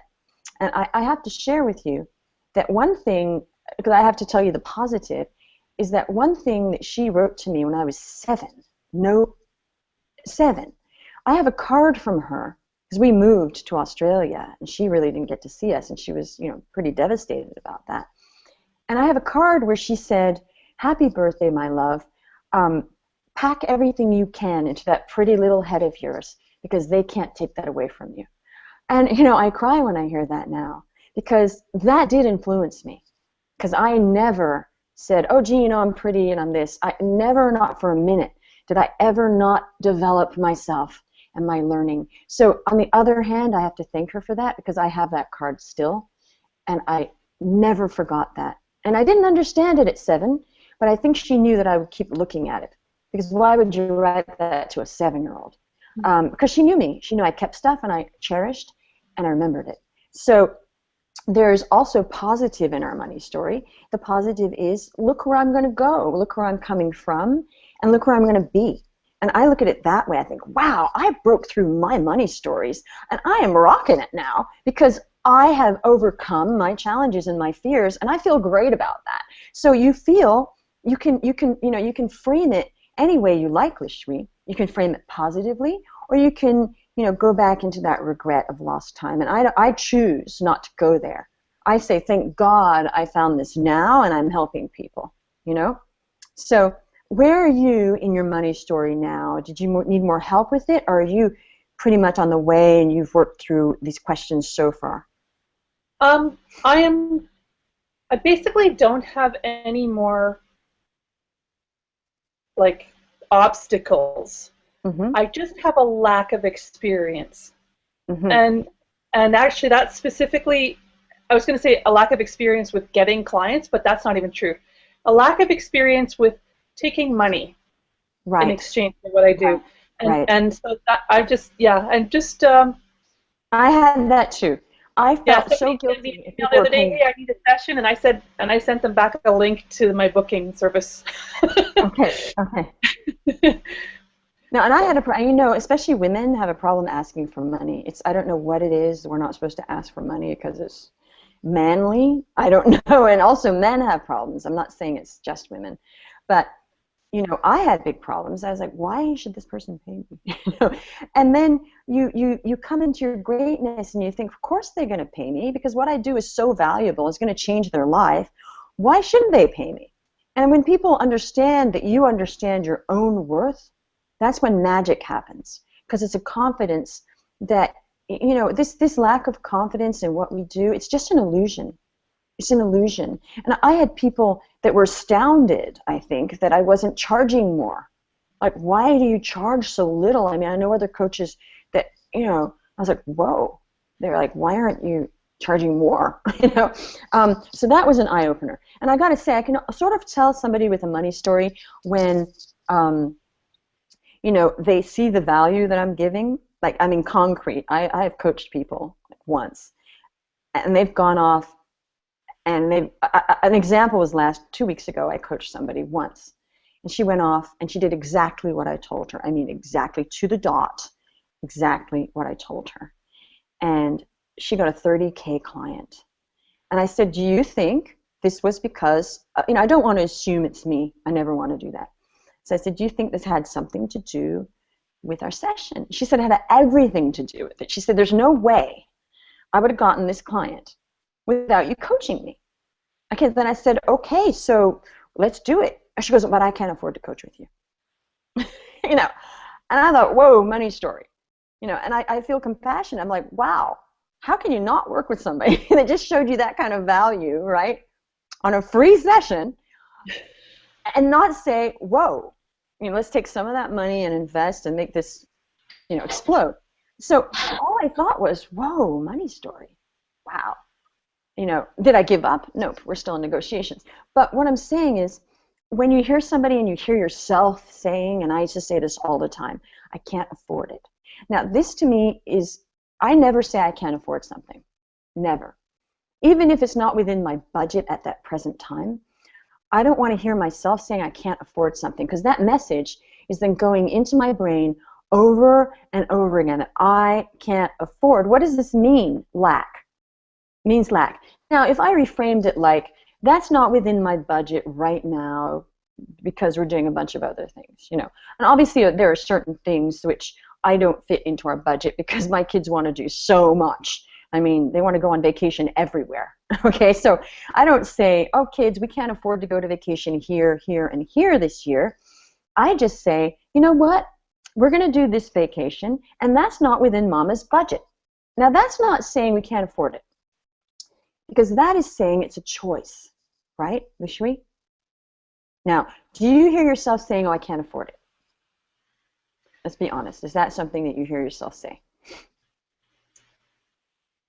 Yes, although I'm at a point now where I quickly correct myself, but I do come out with that, and it's a victim story. Oh, I can't. I'm unable, and so now it sounds more like I don't currently have the funds for that. Right. That's reframing it. That's at least a reframe. Yeah, it's factual. It's factual. But what I do recognize is when I'm feeling or saying I can't afford that I am going into a victim story, and that's something that I'm like really working to drop. So. Right. Okay. Good. Now I have another message. Okay. So we got a message from Janoy. He gets the message. He gets the message better when he can look at the points, see, understand, rather than, okay, I'm just going to select it so we see what we're looking at here. Okay, you can look at the points, see, understand, rather than looking at you be animated when I'm left feeling as if I'm missing something, interferes with email listening to you. Okay, so I'm taking it that for the Q&A here, I hope that's not bothering you. I'd like to hear more from Janoyle, because this is the first one we've done. And Janoyle, I will say that if you do want the PowerPoints of anything we're doing, you just email info@Jeanne Omlor and JeanneOmlor.com, and we will send those as well. And we're going to go back through the PowerPoints. It seems like people didn't have enough time. Okay, so back to Lishui, and I'm sorry I interrupted you. I just wanted to address that. Okay, so let's talk about I can't afford. Now, okay, so what you just pinpointed was right. So that's also part of your money story, is this victimization. And this is a common thing. And we hear this all over the place. I can't afford it. Poor me. And every time I hear that, I think, oh, money story. And I don't think judgment. I think, wow, I used to do that. And I hear people doing it, and I heard myself do it so much. And it's really important when you have kids that they don't hear you saying, oh, we can't afford that. We can't afford that. No. Because what that's saying is lack, lack, lack, more lack. What we want them to hear is there's abundance, there's tons out there for everyone, And it's my choice of whether I'm going to spend money on this right now or not. And that's valid too, because you don't want to teach kids that you can just buy anything at any time and they can have whatever they want. That's also important to teach them value. So, Li Shui, I think that's really valuable that you're catching yourself, and that's the first step. It's just being aware and reframing and retraining, right? Yes? Yeah, I'm very aware now when I come from a story like that. Okay. Or even anytime, actually when I say I can't do anything, whether, like, I can't market, I'm just terrible at marketing, I just don't talk like that anymore. The thought might come into my head, but then I'll reframe it. So. Okay, good. So did I help you at all there, or are you feeling like you need some? Yeah. Good. Thanks a lot. Okay, you're so welcome. Okay, I'm going to put you on mute now. Okay, I think people were saying that they'd like to take another look at the PowerPoint, so I'm just going to go through that again. Well, actually, we hadn't finished yet. So we're talking about our new voice, about what we want money to be. Okay, so we're moving on. Now, I just want to say, okay, getting clear, new voice. Now we're going to talk about money. Now, money is an effect. My business, actions, and mindset are the cause. Now, I want you to consider this statement. I'm going to leave it up there for a while so everybody can really see it. Money is an effect. My business, actions, and mindset are the cause. I wonder if everybody can still hear me now that I have my mic on. Can we all still hear me? Great. Okay, so I'll just leave it on for now. So I'm going to talk about something that I have devised, and I've figured this out because it's just irrefutable, and I've coined this phrase, and I coach people on this. Your CGG, your cash generating genius. Okay, what is a CGG? It's a cash generating genius gene, actually, I think. After working and living with my money story and helping others with theirs, I've come to the conclusion that every single person has a gene called the CGG. Isn't that novel? After working and living with my money story, as I said, this is what I came up with. I believe everybody has this, and I believe that it's just been, I think the gene has been mutated by our money story. How's that for a concept and a theory? And I'm sticking to it because I've figured this out, and I think this is the key. The key is to think about it uncovering this innate cash-generating genius gene. Now, if we think of it that way, it's not like creating it. It's just let's getting your money story clear and creating and getting it out of the way and making it new and beautiful and making it work for you to just discover what's there for you anyway. I think that's far more powerful than trying to get something, right? If anybody has any comments about this, I'd love to hear them. Okay, because I truly believe you just have to activate this. The first step is to uncover your money story and, of course, change it or start to change it and work on it. Then there are techniques you can use, and although there are so many, and I coach my clients on all of them if they need them, here are a few. I'm going to just help you out a bit here. Okay, so number one is, we started this, uncover your money story and change it. Number two, be aware of exactly how much money you are making at any given time. All right, very important. So if I were to ask you, if you knew how much money you made last year, how many of you would know? I'm just going to look if anybody could, put their hand up. It's going to go here. Let's see. So you should know, especially because it's tax season. We should know off the top of our heads how much money we made last year. Okay, that's kind of easy. Now let's see if anybody is aware of how much money you made this month. Okay, anyone? What about this week? No one. Well, we're not getting any comments here, but I'm assuming some people do know. Okay, now if anybody wants to ask a question again, put it in the chat or in the Q&A. Q&A for most people, chat for people that I can see on my screen, which is only 10 or so. Okay, so I think you get it. You have to become aware of how much money is coming and going at all times. And I'm just going to talk a little bit about this point, and I have a new chat message. Okay, John Paval knows by this month and this week, but not by last year. Okay, well, that's a start. Good to know, good to be more aware. And I'm actually going to help you with this. Okay, there's something I do called creating a money spreadsheet. And we keep track of all money coming and going, and it's very easy to do. You just go to your Google,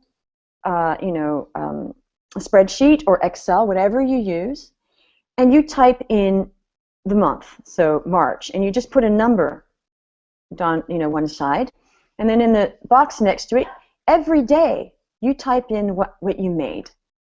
Okay, and I know you have other things you're tracking of expenses. Most people keep their expenses. You should do that too. Most important one is, though, how much you made. Now, I think you've noticed that when you don't pay attention to your credit card expenditure, you get that awful surprise at the end of the month. Okay, now who has that awful surprise sometimes, or had that awful surprise when we don't keep track of credit card spending? Okay, I think there's a few of you. I know that there have been times where I've just been, not on top of it, and it's been like, oh no, how did I spend all that? You see, when we keep track of spending, we don't spend too much because we're aware. Well, guess what? Same thing applies for making money. Why are we so, why do we keep track of spending and loss in a way, but we don't keep track of gains? So it's really important because, the thing is, if you have this little chart and every day there's a zero next to it, you actually don't really have a business. It's a hobby, because a business makes money, right? So you want to be really aware, and the more aware of how much money you're making, you're aware you're not making enough. That's the key. And the thing is, when you start getting into this habit, you become aware of how much you're making on a daily basis or monthly or weekly, you're on top of it. You're aware. Now, I just want to address something right now, and that is, fear comes into this too. Fear of being obsessed about how much money I'm making. And believe me, I went through this. Oh, I don't want to become one of those people that's just so obsessed. Again, let's just reframe this. You're not obsessed with how much money you're making because you're keeping track. In the same way that you're not obsessed with how much money you're spending because you want to keep track and not overspend. So if we think of it that way, we see how unfair our perception is to ourselves, that one is judgment and one is, well, that's just what you have to do. Okay, so let's reframe that it's really great to keep on top of things and to see how much money you're generating in your business, because you are a business person and you are the CEO of your business. All right, next thing, to activate your CGG gene, and for those people that weren't here, your cash generating genius gene, is focus on activities that actually generate cash. Okay, now, instead of things that are not serving in the moment. Now, I call these quadrant 2 activities for those of you who took my Productivity Secrets of Successful People program. So things that are really important to build your business but are not urgent. Brainstorming, get really clear on activities that will generate cash instead of just going around and around taking care of day-to-day business. It's not generating cash. Now, some of it might be generating cash if you are servicing existing clients, of course, but you're not generating extra cash. And I'm talking about like going out there and getting out of the dribble and getting out of the cycle of just the same amount of cash. Okay, so, and I am going to help you here by giving you some examples. One is networking events. We talked about this earlier in my Diamond Client Attraction. Speaking events, if you're somebody that does that kind of a business. Product channels, so it's finding a channel for your product if it's not a service, and reaching out to prospects that you never followed up on.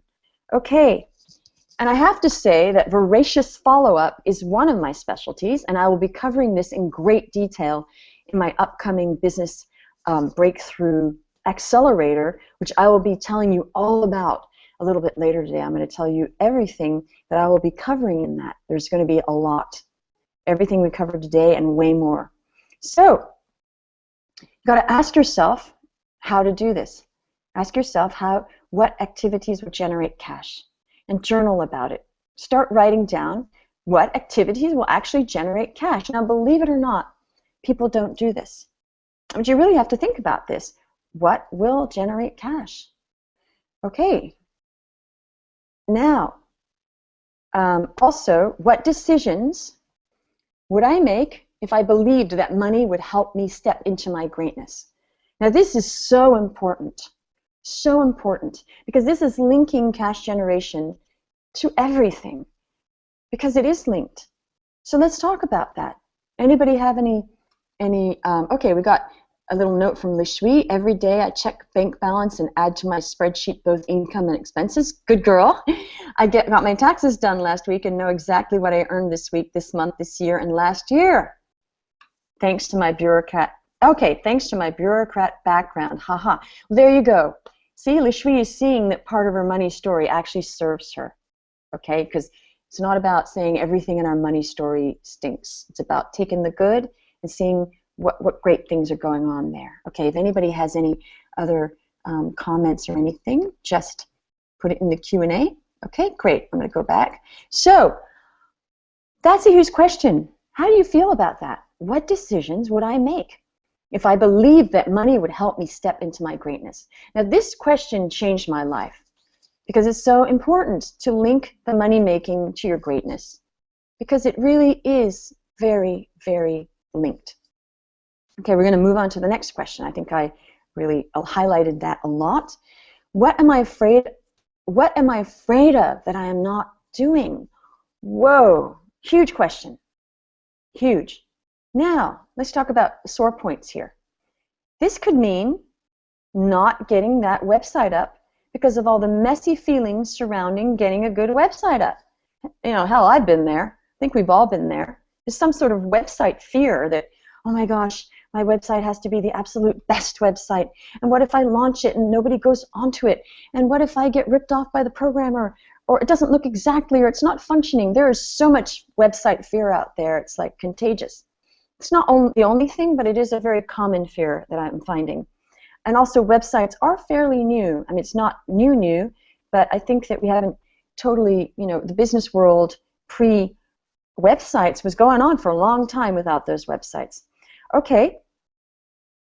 Now, these fears are endless, and it's not just about websites. Or let's talk about another thing. Or it's about the fear of not having enough money to invest in building business investments, expenses, where the value is clear. And I talked about this a second ago with Lishui. You know, sometimes you see something you really need for your business. It's really going to help your business. And you go, oh, I can't afford it. But sometimes those things are actually investments. It's really, really important to get clear on what frivolous spending is, like buying a new, you know, Herman Miller chair. That's not an investment. That's just a frivolous business expense.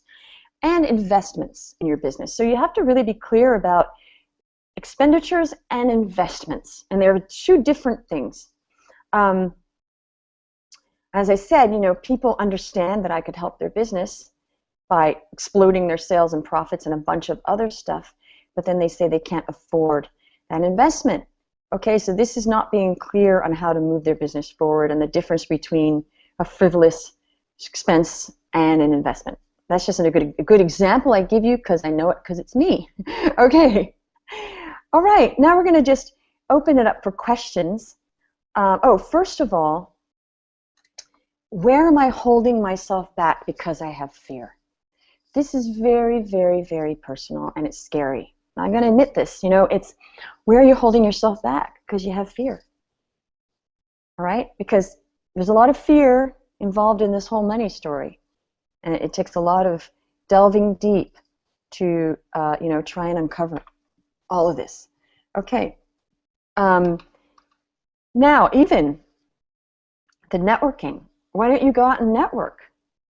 Why don't, you know, a lot of people are afraid of networking.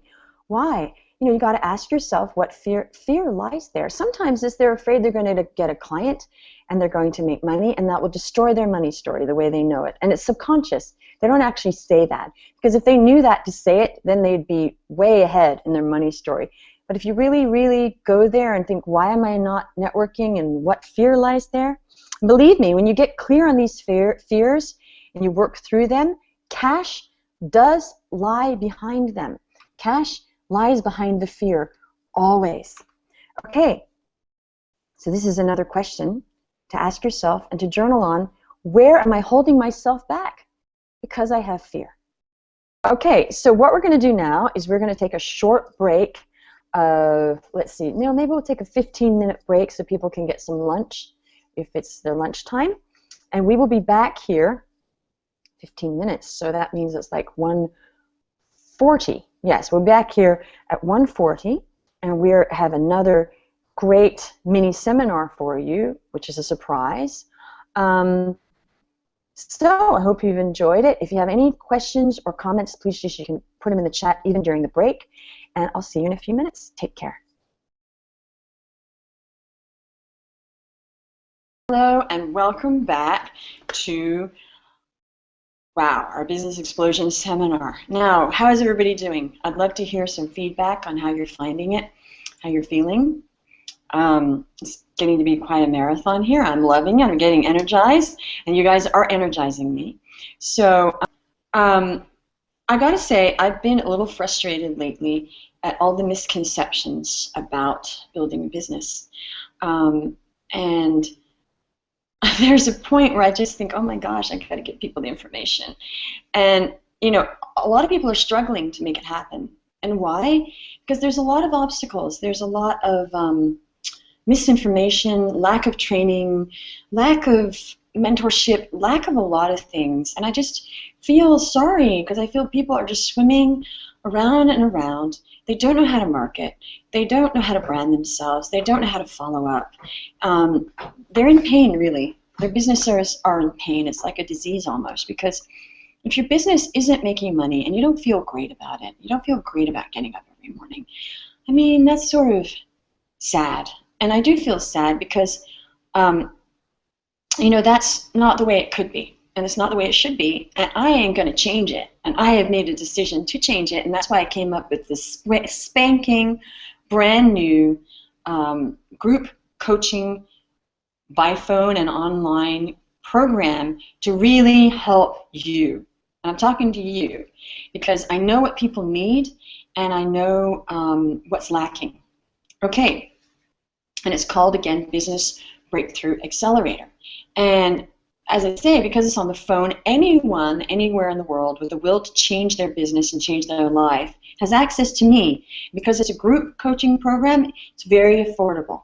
Now, in fact, we had people on my last program, Productivity Secrets of Successful People, in other countries. So it does work, and you can have access. You don't have to be living in New York City or even in the States to have access to me. Okay, so what's this all about? Let me just share my screen with my lovely PowerPoint again. Why isn't this working? Oh, there we go. Share screen. Okay. I think this is it. Nope, that's not it. Oh yes, I gotta click on something else. Sorry, bear with me, fellows, guys, women, everybody. Here it is. Okay. It's called Business Breakthrough Accelerator, as I said. Now, what does this include? It includes 8 themed on-phone seminars, and you still can't see me, apparently, so I got to go back and try to share that again, even though I thought it worked. Okay, so, share it. Here it is. Okay, so there we go. I think that's working now. Yes. Good. I had the thumbs up. Thank you very much. We're going to go back to this. Okay. As I said, technology is a challenge. Okay, so we're now going to my page, and there we are. Okay. I'm going to go back to the first PowerPoint so you missed that. Business Breakthrough Accelerator. Okay, what does this include? I'm going to get on with this now. Get the show on the road. Okay. It includes 8 themed on-phone seminars. Okay, which will have all a very specific business building theme, and which will start with this seminar, and we will be drilling down on all the most important business explosion techniques for your business, which I have personally identified. And I really put this together to really help entrepreneurs explode and break through their business, have their business breakthrough, and to accelerate that. Okay, each seminar also will have a Q&A where we coach you, or I coach you, on all and any business questions or concerns or challenges you may have.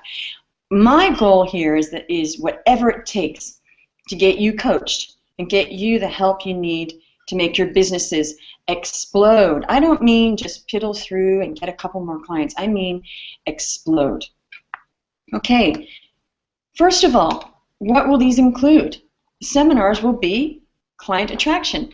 Now, this is going to be a little bit like what we did today, but we are going to go even deeper into how to attract your diamond clients over and over again, and not only that, how to sign them up. So we're actually going to go a step further. And of course, it will be followed by a Q&A, which lasts as long as it takes to get people coached, because that's my goal, is to get people coached. Okay, number 2 will be devoted to networking. How to knock people's socks off when you present yourself and meet prospects, how to network super effectively, and how to not waste one single contact. Again, we started to go into this, not in as much detail as I will go into it. It's going to be very hands-on, intensive work with all of this. Okay, now the third call is going to be voracious follow-up. Now, I coined that phrase, voracious follow-up, because I used to be known as the pit bull.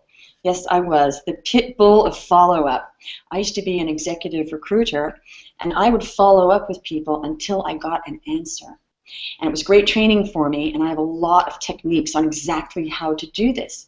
Now, a key part of this is to follow up until you get results while still having people like you. Now, that's key, because some people follow up voraciously, and it's kind of obnoxious. And what they're doing is they're burning bridges. So there's a very fine art to how to follow up voraciously, yet people still like you. Okay, of course, there's always going to be 1 or 2, people who don't like you anyway because they just don't like people who follow up, and that's okay. There's always 1 or 2. All right. I must say that once I followed up 48 times with an investment banker who ended up, calling me and telling off my assistant and all sorts of things, and we brought him in the door, and he almost took the job. So big lesson there, and I really go into very, very specific techniques of how to make this happen and how it will change not only your business, but it will change your life, because following up on everything changes your life. Again, it will be followed by a Q&A coaching session, which will last as long as it takes to get everybody coached. And I will say that this program will not be huge. I'm going to make it small enough that everybody gets very hands-on private coaching with me. Okay, the next one, number 4, is productivity. I will teach the most, oops, got to go back to productivity. Whoops, here we are. I will teach the most effective, most crucial techniques to allow you to get more done in the time you have available. Now, some of you just came out of my Productivity Secrets of Successful People, and we will be boiling it down into the short list here. Exactly what's going to work, what you need to do to get more productive, because guess what? This allows your cash-generating genius to be free and take flight. Now, I know a lot of people don't make that connection, but it's there, and believe me, I know it's there, and I teach you how to couple both of these in a 1-2 whammy, 1-2 punch. Okay, so now we're going to move on to the next call, which will be the 5th call, and this will be about branding. How exactly how to brand your business on a budget. So I'm not talking just about branding. I'm saying taking advantage of all the low budget or free ways of branding your business. So it just is amazing, and people get your message because it is so important to have a brand. And also the difference between marketing and branding, because there is a lot of confusion about what is marketing and what is branding, and I go through it and I hit the really impact points, and you get you on your way. Because you need to gain the know, like, trust, reputation that is vital for your business. So important. Okay, and then in the last call, that was actually the 7th call. Oh, marketing. Oh, sorry. No, sorry. We're now at the 6th call. Okay, we are now at number 6 is social media. Well, I wouldn't say usage. Social media on steroids, I actually call it. How to use social media specifically for getting clients. Because there is this wonderful thing called social media that if you use it properly, it is a client-getting tool. And I go specifically. It's not vague, and a lot of the training out there is so vague, and I get very frustrated with that. And my whole deal is to give people the clear deal on how to build their business with step 1, step 2, do this, next thing. Okay, next, how to do this without getting sucked into that time suck of social media. Everybody says, oh, I like to do social media, but this is so much time. Well, I'll coach you on that. And again, followed by a Q&A, which will last as long as we need till everybody gets coached. All right, next one, marketing. Now, marketing. What is it? What is it not? How to market right to get the cash in the door. Because folks, if you're not bringing cash in the door in your business, you're not marketing properly.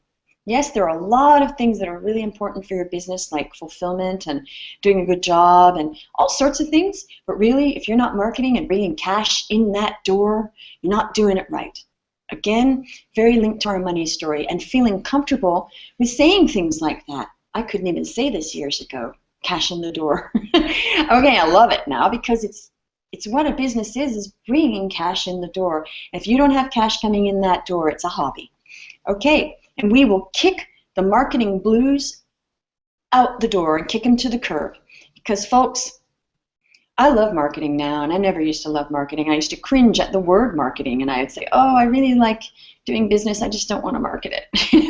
Now I realize saying that was insane. Because how can you have a business that you don't market? That's like a pass-through hobby that sometimes you might make money on, right? And if you have that attitude that money will come to you without marketing, and it's passed through, and people are just going to hear about you.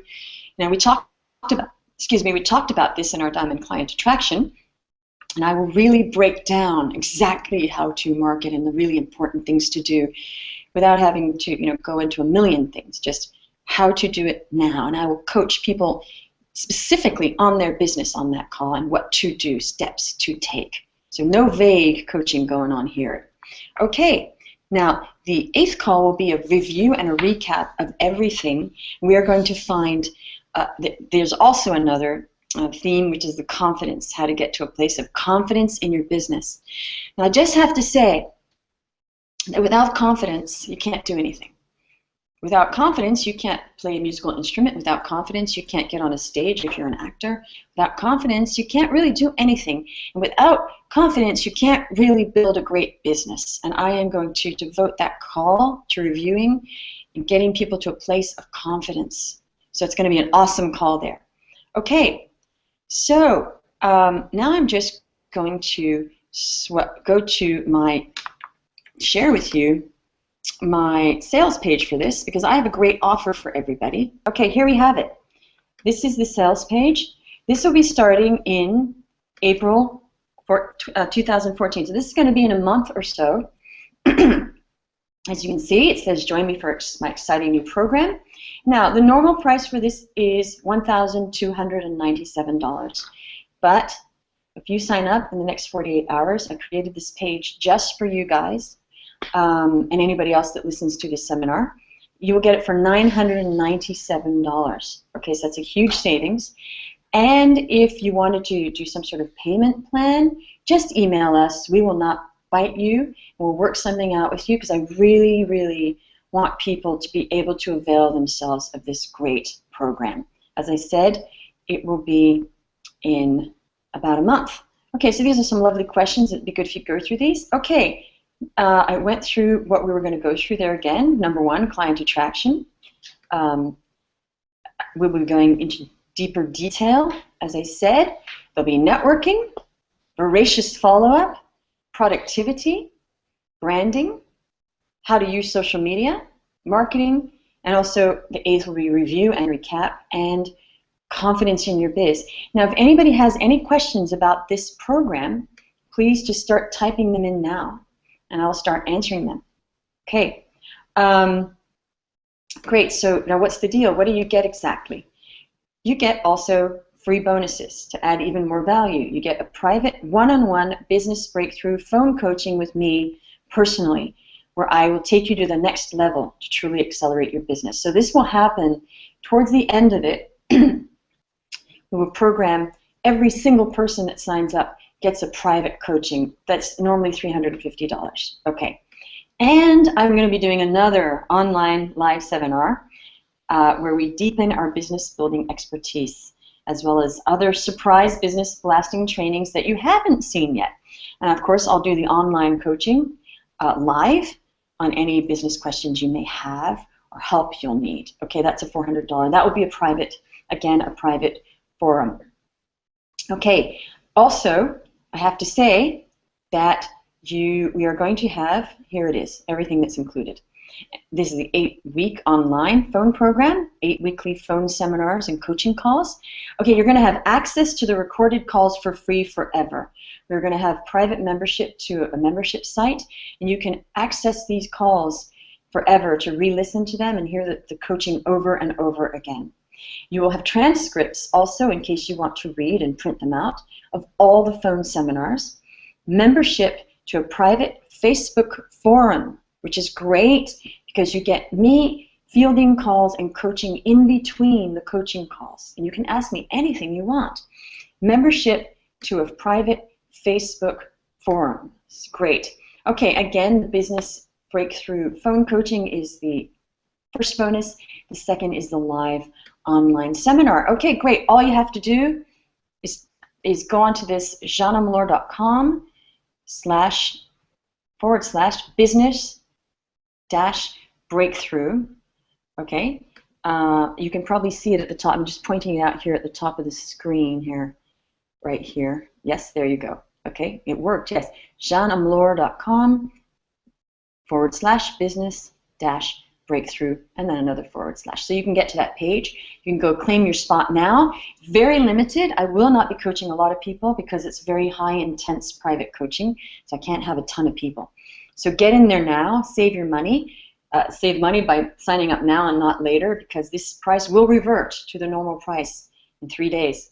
Okay, and also, as I said, if you wanted some financial help with that, we can do a payment plan. I'm all for that. Okay, if you do have questions, by the way, after the fact, please just email us. We will be glad to give you any information you need. Do go to the sales page because there is a lot more info in there. As I said, it's right here, JeanneOmlor.com/business-breakthrough/. There's a lot more info on there. If that still didn't answer your questions, please just email us and we'll get to you as soon as we can. So I hope you guys were excited about that, because I am super excited about this new program because I just really created it to really help entrepreneurs, and I really mean that from the bottom of my heart.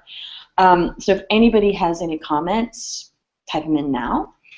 And I will tell you that we're going to take a very short break because I have a huge surprise for you coming up. It's EFT for business success. And I will actually work personally with anybody who is on my screen who wants me to actually go through the tapping, and I'll explain exactly what EFT is and how I use it in my practice and how it really can really be a great modality when you're needing something other than business building technique, because you have to use a lot of things, and I have a lot of things in my toolbox, and some of my clients get great value out of this. Okay, so what time are we? We're 2:09. I'd say let's take a 10-minute break, and we'll be back here at 2:20, and we are going to go into EFT for business success. Great. So if you have any comments, please just type them into the Q&A or in the chat, and I will definitely address that when I get back. Okay, I hope you're enjoying this. Please let me know, and I'll see you in 10 minutes. Take care.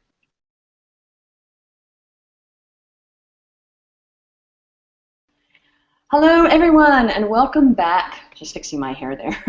And welcome back to Business Explosion Seminar. Okay, with Jeanne Omlor. In case you don't know who I am and you just logged on, business and life coach. Okay, and what I do is I help small businesses and solopreneurs explode their sales and profits. How? High impact strategy, marketing, and a lot of other great stuff like hands-on social media on steroids. Okay, a lot of great stuff, and also mindset motivation. Okay, now before the break, I explained and I rolled out my new upcoming Business Breakthrough Accelerator, and I hope you enjoyed hearing about that, and I will make a note of it at the end for people who missed it. Now, I did have a note from David Luftig. EFT is great, okay, and David has actually had a lot of success using EFT for his business. Okay, so hi, David Luftig. I very much want to talk with you. Tried to say hi on your Google site. It won't take. Write me, please. Oh, you want to talk to David Luftig. Okay, so I'm glad you guys are talking. Wonderful. That was from Janoy. And remember that these Hangouts are also great to make connections between yourselves. And I really promote that because everybody helps one another. And that's why in all of my group coaching programs, we have these VIP forums so that it's not just me helping, it's people supporting one another. We all learn from each other. Okay, so you know what I'm going to do now is I'm going to launch right into our last mini seminar, and this is about EFT for business success. Now I am going to share my screen again because I have more materials to show you. What is EFT? First of all, before I launch into EFT for business success, I'm very aware that some of you don't even know what EFT is, and that's totally fine. So I'm going to just pretend that people don't know at all what EFT is. Okay, what is EFT? EFT, well, and some of you maybe even practice it. What it means is emotional freedom technique. And I have actually been studying EFT for about 8 years, and I have acquired all 3 levels of mastery, so I could technically be an EFT practitioner if I chose to. Instead, I have integrated it very successfully in my coaching practice. And more specifically, I have applied it not just to general well-being, but to business success, because that's what I do. So what exactly is EFT? I'm going to show you right now. EFT, okay, I'm going to bring up the next PowerPoint slide. What is EFT? It is emotional freedom technique. What is EFT? It's similar to acupuncture without the needles. Okay, so there's no ouchies going on here. And acupressure. It uses gentle tapping on specific points on the face and body, along with a vocalized script to help focus and eliminate energy blockages. So this combination of techniques allows the body's physical energy system to work with the mind to help achieve alignment between mind and body. So what we're doing is stating affirmations while activating these very crucial points on the body. And how do we activate them? We activate them by tapping. Now here is a very clear chart of where to tap. As you can see, now the thing is, before I go into that, if we have energy blockages of any sort, that affects our whole lives, including our businesses. So I am actually going to work personally with hopefully somebody that volunteers right in this seminar. How amazing is that? Because EFT, you have to really see it. It's hard to do because it is physical. So I'm going to show you physically how that works. Okay, so I'm showing you the points on the body. Now, what are these points? These are top of the head, eyebrow, okay, side of eye, here, under the eye, under the nose, chin, collarbone, underarm, and the karate chop point. Okay, let's take a good look at those.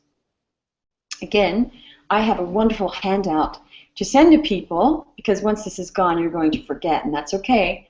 So please email us at info@jeanneomlor.com, and we'll be glad to send you this lovely handout that we prepared just for you. Okay, so what is the method here? What's the deal? Okay, so this is how we do EFT, and I will be going through this in a minute, but I just want you to see it in black and white. Okay, you define the negative emotion or issue, and you rate the intensity of it from 0 to 10. And then we create a setup phrase. So this is sort of like an affirmation, and I'll explain this in a second because it can be confusing just talking about it. And there's so much you can do with EFT, but I'm going to share the basic one with you. And if you're interested, you can learn further methods. But I have to say that most people only ever do the basic EFT, and it works great. It's so effective. And then if they have really deep, deep issues, I can do turbo tapping with them or other things. But really, usually it works. You can just run with that, and you really don't need much more. Okay, so this is the phrase. The phrase is, even though, fill in the blanks of what the challenge is, I deeply and completely love and accept myself. It's that simple. So for example, you could say, even though I'm procrastinating on getting my report written, I deeply and completely love and accept myself, while you tap on these points. Okay, and we repeat this phrase while we tap the karate chop point, and then we move to the inner eyebrow, the outer eye, under nose, chin, chest, underarm, and we go back to the top of the head and the karate point. Now the point is also, you don't have to do all these points. That's just a good range. And sometimes I just actually do the karate chop. Okay. And then we'll talk about the, okay, that's final. Okay, so I'm going to open up for the Q&A and see if anybody is brave enough to work with me. I'm just going to change the share. Okay, hi everyone. Now, we'll move that out of the way. Who is brave enough to want to work with me on EFT so we can see, everybody can see how it works. Let's see. Q&A there. Let's see if there's anybody in the chat. Okay, so I'm wondering, Vicky had typed something in earlier. I'm just going to unmute Vicky. Okay. Uh-oh. Okay. Okay, let's see if she can hear me. Vicky, can you hear me? Yes, apparently I'm too dark. Oh, you're dark. Okay, is that why you couldn't come up? Yes. Okay. All right. So, well, I can sort of see you, okay, and we can see you're there. Okay, let's have you talk for a second to see how clear, so we can see tapping. Okay, we can sort of see. I mean, actually, it's kind of really important that they see my points. I'm just going to put my hair back a bit so that we can really see what I'm doing. Okay, so Vicky, tell me, what are some challenges that you've had with building your business? Is anything specific coming up? Like, have you had problems marketing?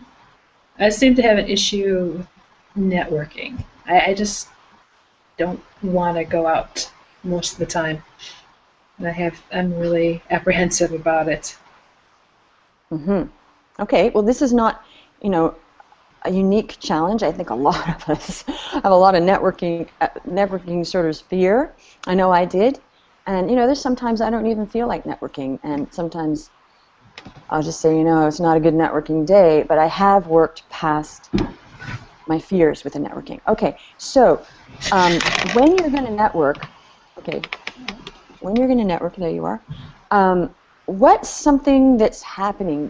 What do you feel the fear is with the networking? Can you get a little clearer on that so we can get a really good, clear setup phrase going here? I think it must be, I'm afraid that they're not going to like me. Okay. Well, I got to applaud Vicky for being so brave as to admit to something like that, because I think a lot of us, aren't even there yet. They won't like you.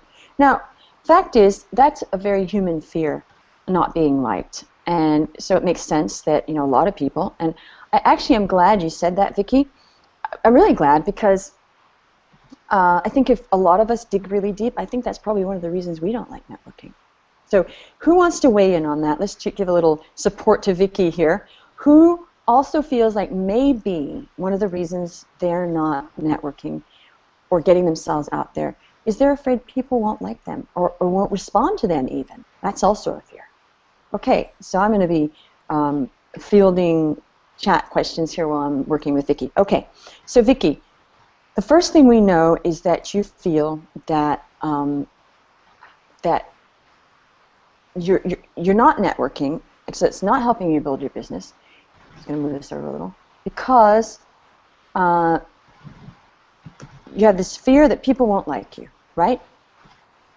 That's one of them, yes. Okay, and what's another one? I think that even if they do like me, they won't take me seriously and just disappear. Okay, that's also very brave of you, and I applaud you on that. Oh, look, we've got some sunlight coming in here. Oh, awesome.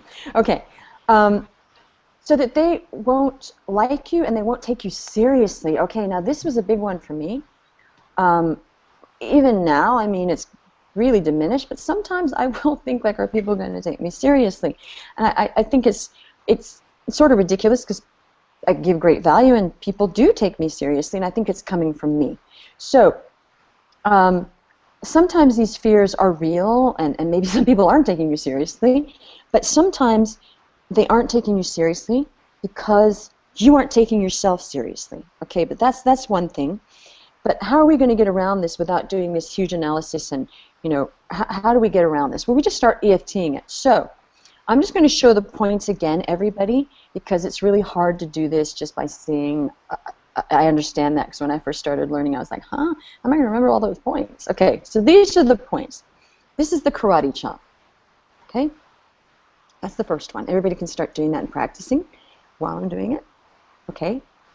And then we go to the top of the head. Okay, you look ridiculous, and when I first started seeing this, I was like, what? They want me to tap my head? Okay, you know, it's really just, you know, being okay with looking ridiculous, okay, because it works. Okay, so that's the next one. Okay, and then we're going to go to, this is the brow point here. Okay, I also do a middle of the forehead sometimes. That's also a point, but we won't do that today. We're going to do just here. Okay, and then we go to the side of the eye. Okay, does anybody think I look ridiculous yet? It's okay. It works. I don't care. Okay. And I did this on purpose, I got to tell you people, because EFTing does make you look kind of ridiculous. And this is one of my fears. So I'm looking ridiculous today, and that's okay because I'm giving value. All right? So this is also about me getting past my fears. Look at that beautiful sunlight in our lovely Greenwich Village apartment. Okay, sorry. And also, I don't know if you guys noticed, I'm wearing my spring sweater just for you guys. Okay, so we're going to go back. I'm not going to digress anymore. Here. Now, under the eye, this is where the bones are right there. Okay, that's the next point. Okay, great. And then under the nose. Okay, don't worry about looking ridiculous when you do this, because I'm going to give you a little trick how to do this in public later on. And under the chin, well, up sort of in between the chin and the mouth, that, you know, indented part. I don't know what you call that part actually. But there. Okay, there. Okay, and then the collarbone, because this is a really important point. Okay. Now this is a really funny point. It's under the arms like a monkey. Now when I saw somebody do this, I thought, are you kidding me? I'm never going to do that. That's ridiculous. And then the more I did it, and the more it worked, and the more you get past this, oh my gosh, it's okay to look ridiculous. You know, it's really good when you can look ridiculous. Okay, good. That's it. And then we go back to the karate chop. So that's called a round.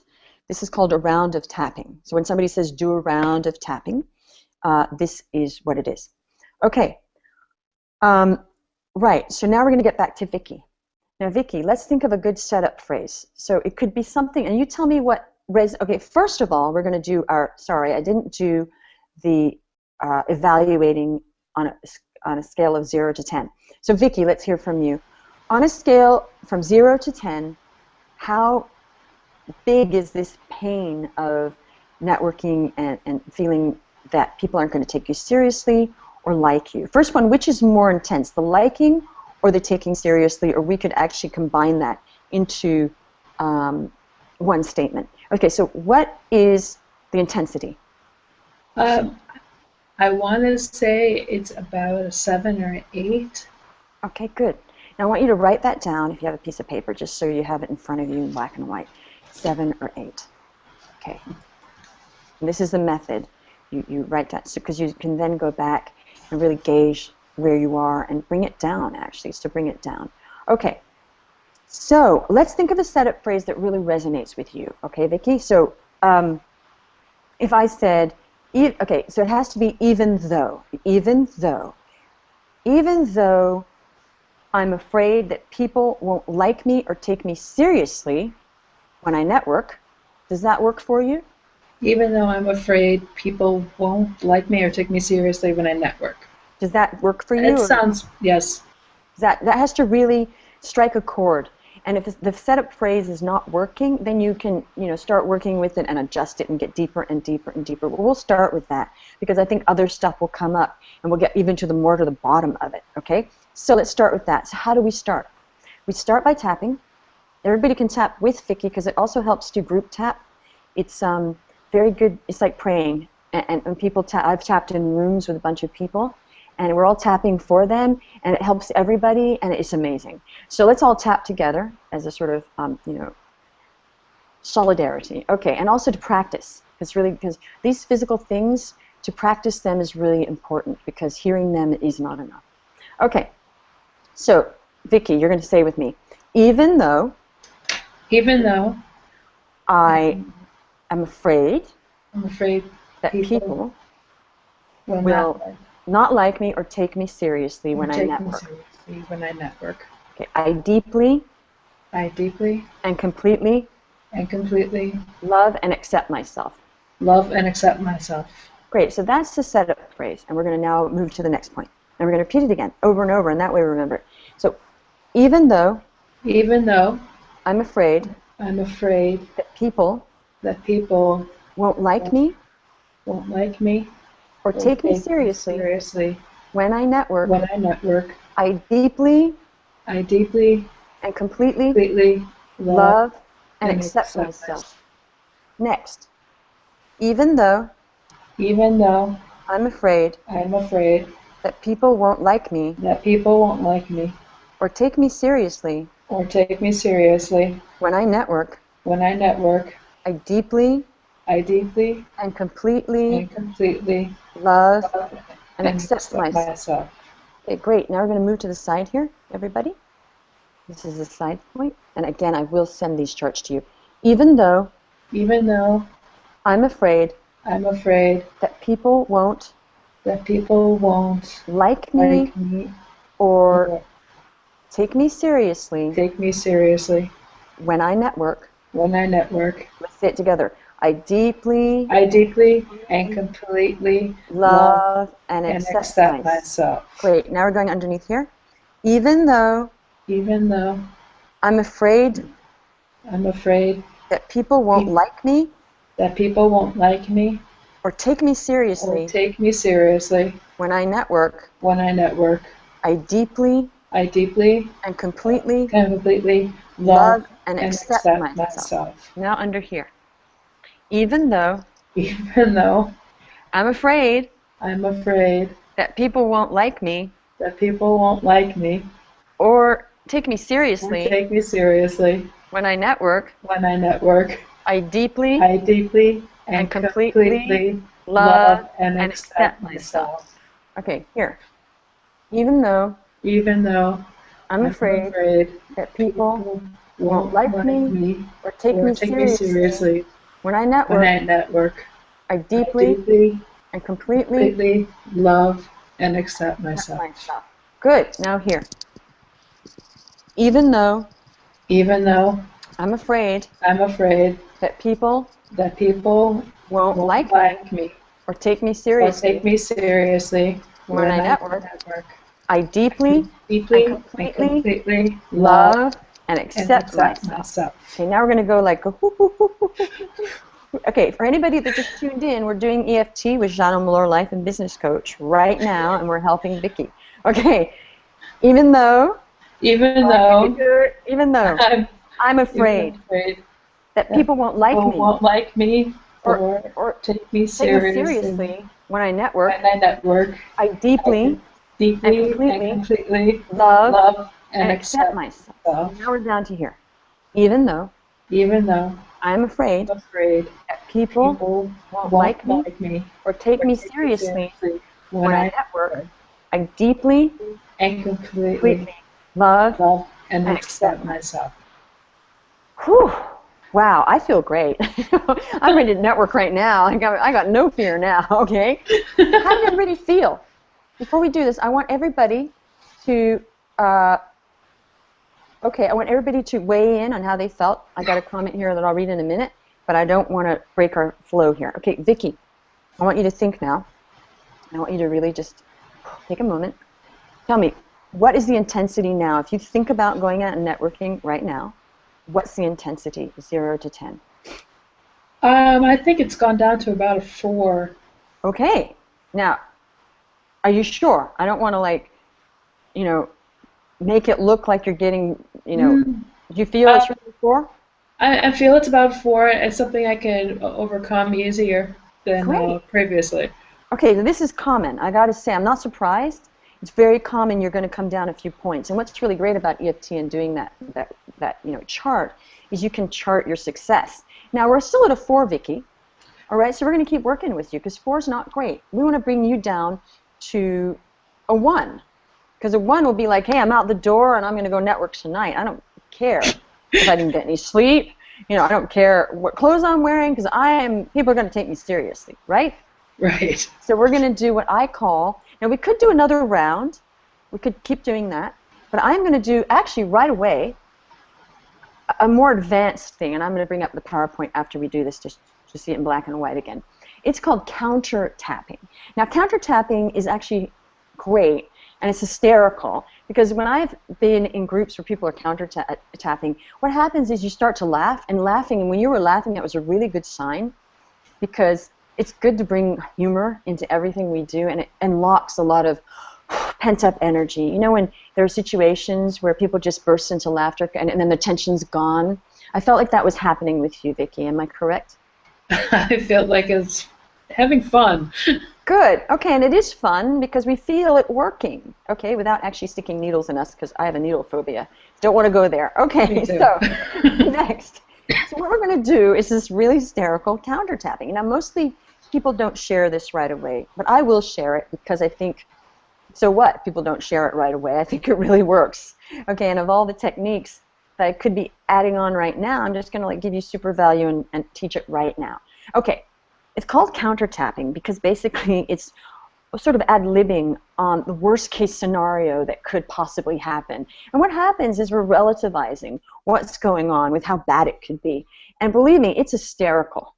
So what we're going to do now, and I'm going to do the talking, but we're all going to tap, and I'm going to go into the worst case scenario. And also this is also to, yet again, I'm going to move that down a bit. Yet again, highlight for everyone how we worry about the worst possible case scenario, and often it never happens. And I think it really keeps my humor when I do the EFT and I go into the worst possible scenario by the counter tapping, and then I'm like, whoa, I got no problems. So we're going to do this right now with you, Vicki. No further ado. Okay, get ready. We're going to start in the karate chop. Okay. So, all right, this networking. Just repeat after me. This networking. So terrible. So terrible. They're going to hate me. They're going to hate me. They are just going to think I'm the worst. They are just going to think I'm the worst. They're going to laugh at me. They're going to laugh at me. They're not going to take me seriously at all. They're not going to take me seriously at all. They are going to balk at me. They're going to balk at me. They're going to wonder why the hell I'm even there. They're going to wonder why the hell I'm even there. And me? And me, I'm going to be so full of fear I'm going to fall through a hole in the ground. I'm going to be so full of fear I'm going to fall through a hole in the ground. In fact, I'm going to die of fear. In fact, I'm going to die of fear. I will be on the floor at that networking event, passed out from fear, and everybody is definitely not going to take me seriously.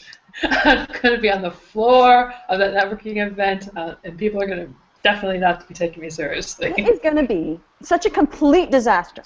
It is going to be such a complete disaster. Why do I even bother? Why do I even bother? So not serious. So not serious. So not taking me seriously. Not taking me seriously at all. They are going to loathe me. They're going to loathe me. It's just going to be the worst possible experience ever. It's going to be the worst possible experience ever. In fact, it couldn't even be worse. Matter of fact, it can't be worse. In fact, I'm going to be so full of fear. Matter of fact, I'm going to be so full of fear that I am never going to network again because of this terrible experience that is in store for me. I'm never going to network again because of this terrible experience that's in store for me. Okay, now we're going to do another round of normal. Okay, even though I'm afraid people won't like me or take me seriously when I network. I deeply and completely love and accept myself. Now the head point. Even though I'm afraid that people won't like me or take me seriously when I network, I deeply and completely love and accept myself. Now this point. Okay. Even though I'm afraid that people won't like me or take me seriously when I network, I deeply and completely love and accept myself. Now this side of the eyes. Even though I'm afraid that people won't like me or take me seriously when I network, I deeply and completely love and accept myself. Now under here, here, yes.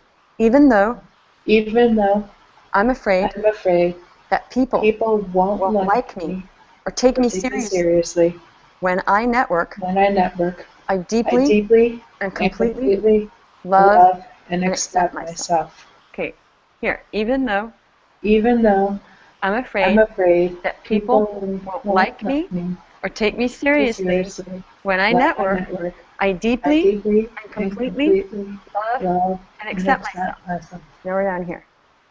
Even though I'm afraid that people won't like me or take me seriously when I network, I deeply and completely love and accept myself. Okay, now we're here. Okay, even though I'm afraid that people won't like me or take me seriously when I network, I deeply and completely love and accept myself. Now under here, even though I'm afraid that people won't like me or take me seriously when I network, I deeply and completely love and accept myself. And now we're down here again.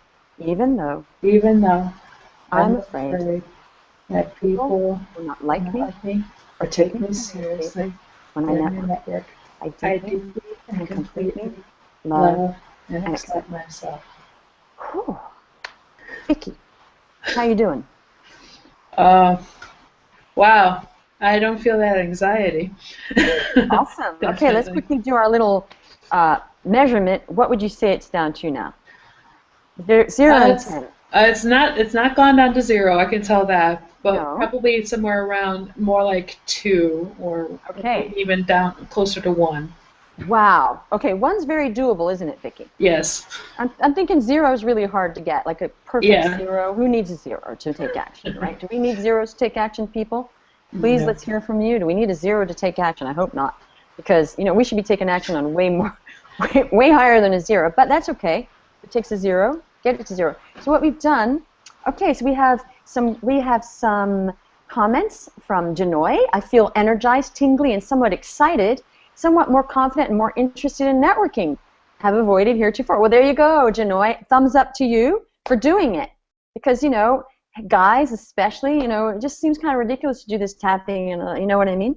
So if you joined in, I applaud you for trying. And I feel great now. Oh gosh, I'm ready to run out there and network right now. So thank you for your comment, Jeanne. And who else has a little comment? Okay, now we're going to go. We had a comment on the other Q&A. Whoops, on the chat actually. Okay, Lishui said, definitely feel afraid of people not liking me and tend to find busy work to prevent me from getting out there. Okay, so Vicki, thank you for bringing this up. This is such a common fear with business. And Vicky, we just got Vicky, everybody who's just gotten on recently. I'm doing EFT for business success, and this is Jeanne Omlor, business and life coach. And we're working with Vicky, and her fear, or something that was standing in her way of building her business, was fear of networking. And we just did a round of 2 tappings. And if you missed it, please, this is going to be on Jeanne Omlor TV on YouTube later, the whole seminar. It was kind of funny, actually. Okay, I was cracking up. And tell me, okay, no, Lishui actually wrote, she finds busy work prevents from getting out there. People don't have to like me or take me seriously. It's their loss. Well, absolutely true, Lishui. The fact is, I don't think that people, I think it's actually, maybe some people don't like you, but I feel like this thing of worrying about people liking us, I feel that's more than us than others. Yes, certainly some people don't like each other, but I think to have this sort of feeling like nobody's going to like me, nobody's going to accept me, nobody's going to take me seriously, I think if we just gave people a chance and we learned, if you let me coach you on how to present yourself with 100%, a million% confidence and conviction in what you do, people are certainly going to take you, yeah, they might not take you seriously because you might not be presenting yourself, but I don't think it's like they don't like you. Maybe some people don't like you. Well, that's life. And as you said, their loss. I agree. All right. So, Vicky, how do you feel? Oh, she's lost. We're lost, Vicky. That's okay. She disappeared. Not completely lost. Okay, you're there. Okay, good. Vicky, we can still hear you, right? Yes. Yes. There you are. Vicky, how was that for you? Was that revolutionary, or was that like, oh, okay? Would you do this again?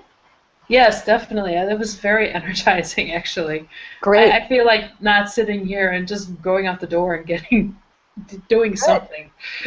Okay, now I'm going to open it up. Does anybody else have any EFT that they want to work on? Any other specific stuff that they would like to ask me? Because, all right, before we move on, let's see.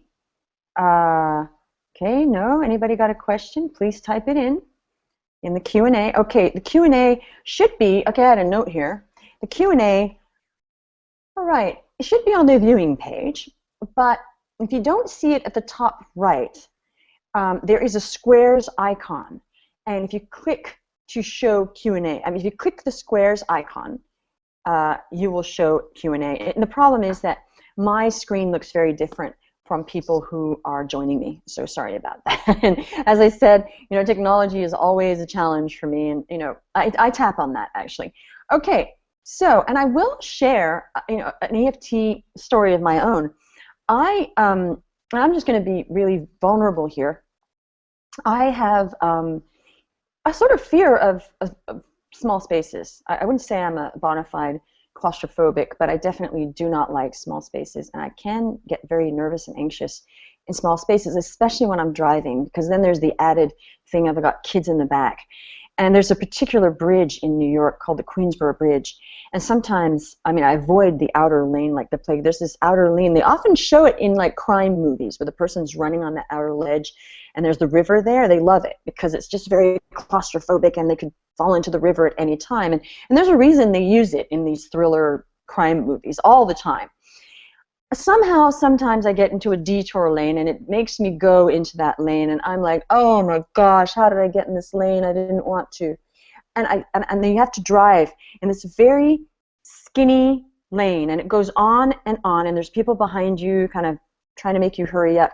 The fact is there's not much space, so if you don't really drive in the middle, you could crash into one side or crash through and fall in the river, basically. Probably won't happen, but I think it has. And I start to get very anxious, especially because there's kids in the back, and I'm like, oh my gosh, what if, I can't drive straight, and I start to get dizzy. And the only thing that ever works for me, God bless it, is EFT. I'll be there thinking, okay, I'm starting to get anxious, and I'll start EFTing, even though I feel anxious about being in this lane, and I'm really afraid I'm going to crash. I deeply and completely love and accept myself, and it's like magic, folks. So it's not just for business. You can, and another tip, I just want to share, I was going to share this with you anyway. It looks kind of funny doing this when you're out in public, so you don't do it. Don't do that. But what you can do is you can just use this point. Nobody knows what you're doing. I do it like down, you know, my hands down, and they just think I have a bit of a nervous tic, or who cares? I mean, it's just this. If I were doing this, that's kind of embarrassing, right? You can do this, and I do this. I use this when I'm feeling anxious about a big presentation. I talk in front of a lot of people sometimes, and sometimes I'll be like, whew, okay, there's going to be 100 people. Wow, I'm feeling a little nervous. So I'll say, even though I'm nervous, and it calms me right down. I go into that seminar really present, and it brings you back to your present because of the physical points. It gets you out of your head and into your physicality as well. What else? Yeah, so it's a, you know, meetings, important meetings, or whether even if you are going to be on the phone with somebody and you're feeling nervous about it, you know, do some EFT. Just even this one point, you just have to learn the phrase, you know, even though I'm nervous about not getting this client, for instance, I deeply and completely love and accept myself. And I have to tell you, EFT can be that simple. It doesn't have to be complicated, and you don't even need to go through all this. Of course, it is really effective if you do go through this, but if you can't, that's okay too. So it's really, I find it to be a very quick and effective tool for your life and business that's not, you know, going and getting a half-an-hour session with somebody or something like that. Okay, now I have another question here. It's from Jeanne. I hope I'm saying your right name right. Would this EFT be good? Be stupid, self-sabotaged, afraid of success, non-winner life script. Absolutely. In fact, Jeanne, I'd love to work with you. If you want to work with us right now, my assistant will send you an invite. If you could type in, oh yes, you do have your email address right there. Actually, you put it up there in the other comment. Yes, jrolandcole55@gmail.com. So I'm going to ask my assistant who's listening, please invite Jeanne in, because I could work with him right now on that. Okay, so let's stay on a few minutes longer so he has a chance to accept all that. But I will say yes, Jeanne, I hope you do come onto my bottom screen so we can actually work personally. It would be great. But we have to break all that down. You know, this is a lot here. Stupid. Well, I'm sorry that you're calling yourself that, first of all, and I really mean that, because it doesn't sound like you're stupid to me. Self-sabotaging, well, I can really relate to that, and yes, it does work. Afraid of success, absolutely. Non-winner life script, absolutely. But what you'd have to do is break down one and not do it all together. So I would work personally to say, okay, what's one self-sabotaging thing that you do? It's like Vicky was very specific about the networking and the fear involved. So that's very, very good to just get clear on one thing at a time. Okay, so now I'm actually going to share my last PowerPoint because I never did. And hopefully you will be able to join us in a minute. Now, where is it? Okay, here it is. Okay, good. So we're back to this. So what we did is we just did all that, and you repeat as necessary. So if your number's not going down, just keep doing it. And then we're going to go to the last PowerPoint here, just to make sure I didn't miss anything. Yes, the final round. Now you could say, I didn't do this with Vicky. I choose to let it go now as this emotion no longer serves me. That's a great tapping setup as well. There's a lot you can do with this, and nothing is wrong. None of it's wrong. The counter tapping, which I just showed you, which is great, is I really feel it is so important to address the deepest and darkest fears. Like, go in there. Don't avoid them, folks. You know, go in there and uncover them, and you see, wow, you know, this probably won't happen. And oh, that gives me confidence, because even the worst case scenario is not that bad. It is pretty bad, but is it going to happen? Probably not. Okay, so you do the counter phrase, as I said, and then you go back to the original setup phrase and you repeat as necessary. Okay, now again, I will repeat once more. If anybody wants any of these materials, I have a great handout for the EFT with all the points and the setup phrase. And if you have any questions about this after the seminar is over, please feel free to email me at info@jeanneomlor.com, and I will be right on it, or one of my part of my client satisfaction team will be. Okay, so I don't see Jeanne on here. I just want to see if anybody has any more. Let's see, did Lishwi had brought up a little concerned. I want to know if, excuse me, if she actually wanted to work with me on something, because I saw her asking some questions. Okay. I'm going to see. Okay, I don't think she did want to work. Okay, I am going to now open this up for any kind of question now. From anything we did today, anything, counting the EFT or the money story or cash generating Jeanne. Okay, we got a little comment from Apollonia, so helpful. Thank you. That's Aka Vicky. And it looks like Lishui might want to say something. I'm just going to unmute Lishui because I think she's raising her hand here. I don't know. Lishui, did you need some help? Whoops, I think I muted you. There we go. There you go. Would you be interested in tapping around being able to, right at the beginning, you made a really unconfident expression of what you do, and then you did a really confident version. Mm-hmm. And my explanation, when people ask me what I do, it sounds a lot more like your first version. That's why I did it. Not for you, but for everybody, right? Yeah. Can you think of a way to again? Oh, hey, yeah. I love acting. You know, I'm a ham. I'll do it again. You know, I integrate this into my coaching all the time because it's who I am, and it actually kind of, I think it amuses people, and I always want to entertain when I'm coaching because it makes it fun, right? Okay, what did I do? You were here at the very beginning. Good for you. God bless you. Okay, so this is my rendition of how Jeanne maybe would have introduced herself years ago. I mean, I don't do this anymore, okay? But this is a rendition of somebody not being confident, and you know, see if you relate to this. And I'm going to really ham it up here. Okay. Lishui, what do you do, by the way? What do you do? I just want to know. What do you do, Jeanne? I was going to play the role. This is the part that what do I do? Oh God. I did this on purpose to see how she answered because we're seeing you got a lot of work here. Okay, I'm just kidding. We all have a lot of work. Just in different areas. I help people to resolve the unconscious inner conflict that create their health symptoms. Whoa. Okay, EFT is right up your alley, right? Yeah. Okay, but what's your title? You're a what? You're not a person who blah blah blah blah. It's too long. That's the other second explanation. So what's the first one? So what's the short answer? Lately, I'm calling myself a health teacher and coach. Okay, I love that. Health teacher and coach. All right.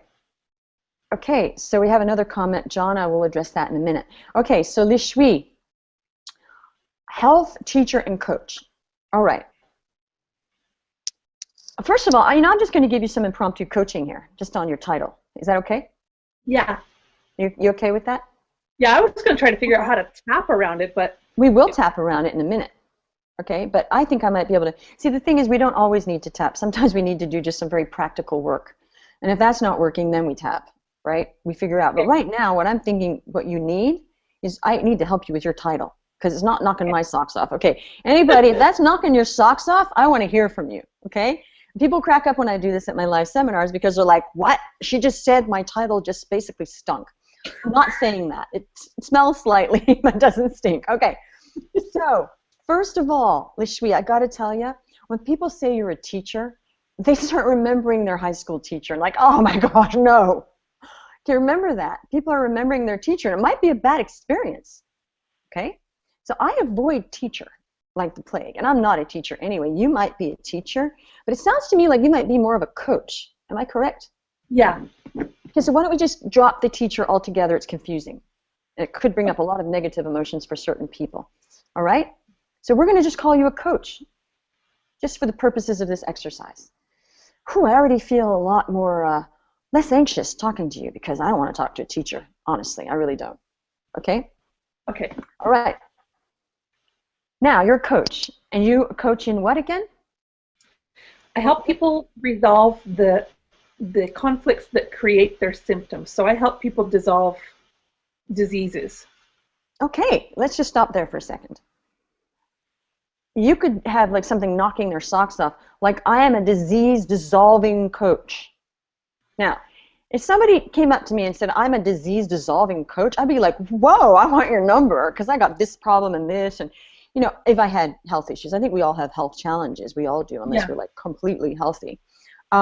So do you see where I'm getting here? I mean, hearing I'm a disease-dissolving coach and I'm going to like knock those out of the ballpark for you, isn't that better than I'm a teacher and a coach and I teach on this and this and this? Yes. Can you see how one's get it. going in a direction? And we could work on this. I mean, I would work with you if you were in. I hope you're going to join me for my business breakthrough accelerator this week, because that could really serve you, because we're going to go way into this and we're going to transform each and every one's way of presenting. And that is actually how that client got the 30K client. That's how she got her, was I showed her exactly how to present herself and the wording exactly. And she said, whoa, I never talk like this. I'm going to try this. And she said, so this works, and this is very basic, and I really coach people on this. So without putting you on the spot, I hope to see you in that. But for a start, something like, and it might not be disease dissolving. I mean, that sounds like really like, whoa to me, great, okay? But you can think of something that is going to really make people, when I say to people, I am a business coach, and sometimes I just say business if I think the life isn't going to really, they're not going to get it, you know? I'll say, I'm a business coach, and I help entrepreneurs explode their sales and profits. They go, whoa. Literally, they actually go, whoa, oh, okay, how do you do that? And I go, well, through this and this and this and this and this and this. And they go, wow. And it's not, oh, okay, now I'm going to do what you asked me to do. I'm going to do Le Shui, meeting somebody. Okay, and I want people to weigh in on how this sounds, if they would be compelled by this kind of introduction. Okay, hi, I'm Le Shui, and I am a teacher and coach, and what I do is I help people resolve the inner conflicts that are keeping them from having, the best health possible, blah, blah, blah, blah, blah, blah, blah. Okay, I exaggerated on purpose, of course. I always say blah, blah, blah when I do it. No, I'm just kidding. Don't say blah, blah, blah. I didn't want to. Okay, but basically it sounds like that, because when people hear that many words, it actually is like in Charlie Brown, how the kid in Charlie Brown, when he hears the adults talking, it's wah, wah, wah. Okay, I get that, because I think that's what my kids hear when I talk, so I really get that now. But I thought about that, and I thought that is what people think when they're hearing you go blah, blah, blah, and not really have a clear message. It's like the Charlie Brown character, what's his name? Where he just, every time he hears an adult, it's wah, wah. He doesn't hear what they're saying even, right? So let's work. So if you said something like, okay, first I'm going to, okay, we did that. Was that compelling for you, Le Shui? Was that compelling how I introduced you? Yeah, that, What? No. It was not compelling, but it was a lot like what it sounds like when I introduce myself. Okay, now I'm going to do just a warm-up. Okay, I might get it wrong. Okay, hi, I'm Le Shui Springford. Okay, I got to know your last name. Hi, who are you? I'm Jeanne Omlor. Oh, hi, Jeanne. I'm Le Shui Springford. What do you do? I am a health coach, I guess. I am a health coach who dissolves diseases for my clients. I'd be like, whoa, really? Okay, that's amazing. But you were saying, what else were you saying? Let's try another one, because that's just my first pass. What else do you do? You just tell me your long spiel of what you do without the presentation. Just tell me what you do again. I help people solve symptoms, but not just physical health symptoms, biological health symptoms for sure, but also emotional symptoms, but relationship problems, basically a life coach as well. So problems in life, I help people get in and find the unconscious internal conflicts that are creating those problems. Yeah, okay, so we could even not say health coach. You could say, I am a coach, and I annihilate all things standing in the way of your optimal health. How does that sound? You don't have to go with it. But what I'm trying to say for everybody here, and this needs work, and we work on this, because, what I'm saying is it's getting to something compelling and short that people go, whoa, okay, I want everything annihilated that's standing in my way. I mean, if somebody said that to me with my personality, it'd be annihilation, yes, get me there now, like yesterday. You know, what? You want me to dig deep and go all this stuff? We will be doing that, and actually we do that in my work. But do I say to people, this is how I could present myself. Hi, I'm Jeanne Omlor, and I'm a business and life coach. Oh, and I used to be an actress, and I was a filmmaker. But I'm not going to talk about that right now. But I'll concentrate on what I do right now. What I do now? Oh yeah. So what I do now? Oh yeah. I'm a kind of coach, and I do a bunch of stuff. And what I do is we really delve deep into all your problems, and we think about what's sabotaging your success. And also we do EFT sometimes too. I hope you know what that means. And and we work on mindset issues that you might have that are standing in your way of your highest success. Whew. Well, actually, I do all that, right? I actually do all that. Would I tell people? Do I tell people? And no, I make it compelling, because what I actually do in the bottom line is their bottom line. Because all this work I'm doing, it does explode their sales and profits, right? But do I tell them the whole process of it? No. Why? It's boring. Why? It's not compelling. Why? It scares them off, okay? And then we get working, then they're in there and we're doing it. It is compelling because it's working for them. Do you understand what I'm saying, Lishwi? Okay, so we're going to tap around this, because I feel that there might be some sort of fear surrounding why you're doing this, and that's what we got to get to the bottom to right now. So I'm going to ask you some questions, and I don't know this. I'm just going to take a stab in the dark. Would you say maybe that you're explaining it this way because you're afraid of missing out on some market share? Can you say that again, please? Yeah. Do you think there might be some fear involved, that you want to make sure you present yourself and you're touching every single subject that that person might be interested in, because you might miss out if they teacher, or maybe they want a teacher, but I better say I'm a coach because they might not want a teacher, they want a coach. And I better talk about the health, but then I better talk about I'm being a life coach. Do you think that maybe there is some fear surrounding getting super clear on what you do, because you might miss out on a client?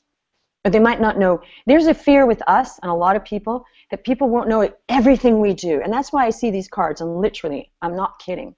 I see cards that say business coach, consultant, social media strategist, life coach, actress. I'm like, wait, we're missing actress with the, you can't do that. And they're basically afraid they might meet a producer and he's going to say, and then they're like, oh, but I didn't put actress on my card. I don't want to miss out on a role. Okay, and this is a very common fear of actors, that they're going to miss out on. I know it. Okay, I'm over it. Okay, I have separate cards for everything. And when I present myself, if I'm presenting myself and it happens to be at a networking event for actors, and I really feel like this person might get me work, I might say I'm an actress, but I'm not going to say I'm a business coach, consultant, social media, life coach, public speaker, author. Oh, I'm an actress too, and also I did some modeling. So let's just go back to Lishwi. She's been thinking here, and I've been giving her some time to think while I just talked. Yeah, I'm concerned about people not getting what I do, and then but here's actually my biggest fear. I'm afraid that people just won't get that I actually can help them heal cancer or diabetes or something like that, because people just don't have that frame of reference. This is great. This is our phrase. Okay, let's think of a phrase, and you tell me if it really resonates. Even though I'm afraid that people won't get or believe what I can do for them. How does that sound? Yeah, that's awesome. Okay, we're going to tap on this. Let's do it. Ready? Unfortunately, this is exactly the time of day when my son gets off the school bus, and I think I'm going to end up interrupting it partway through the round. No problem, because what we're going to do is we're going to leave you with that, and I'd like you to tap on that without me. And why don't you weigh in once this is on YouTube? You can go in there and add comments and say, hey, I didn't get a chance to do this. We started working. Everybody, this was the result, because I think everybody would be really interested in hearing what happened here, and why not give it to them, right? So that sounds really good. Yeah, this is going to be on Jeanne Omlor TV in YouTube within the next day or two, and it's going to be the complete stream, and you can add comments. Everybody can go there and comment. Please do, if you really enjoyed this, please go in there and make great comments, because I really hope you've enjoyed this day. I feel like it was great, and I've really enjoyed spending the day with you. Okay, Lishwi, I'm going to let you go now because I know you have to run off, but thank you for joining us. And I hope you will consider joining us for the Business Breakthrough Accelerator, which is coming up in about a month. You take care. Okay, bye.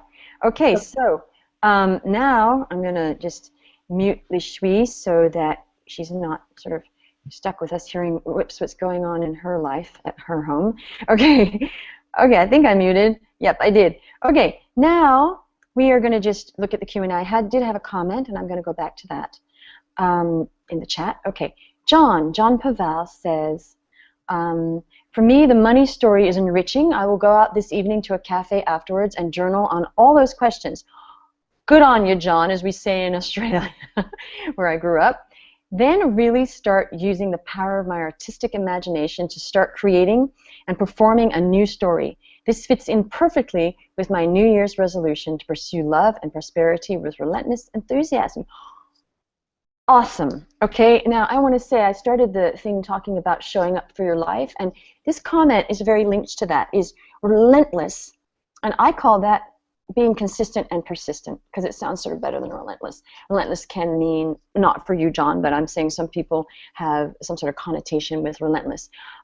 So persistent and consistent showing up for your life, okay, respecting your life and what you need to do to make it happen. Create, as I say, your precious life, the life that's running alongside sometimes the life that we're living, and you got to jump the fence to be in that precious life, and that's how I have framed it. Okay, and we have some great comments about how helpful this has been. All right, and I just want to yet again see if anybody has any questions. Okay, oh, Janoy says that he doesn't have a Skype camera. Okay, that's okay. Janoy, you can ask more questions and I will, but okay, so yes, questions on the right, I would be helpful. Okay, so, all right, it's going to be kind of hard to tap if we can't see you. Sorry about that, Janoy, because everybody, they're just going to see me. All right, but I will give you one hint of how to start. And your first setup phrase for the stupid, let's really address that because that's really sort of screaming at me. And you could say, even though I feel stupid when, and I really want you to identify when you're feeling stupid, because if it's, I feel stupid when I believe that I can have $1 million business, tap on that, because we can all have a $1 million business. It's within our reach. Or even, you know, six-figure business, whatever. If you feel stupid, you know, identify, I feel stupid when. When does this come up? I feel stupid when I think about doing something. I deeply and completely love and accept myself. Okay, so you can go through that.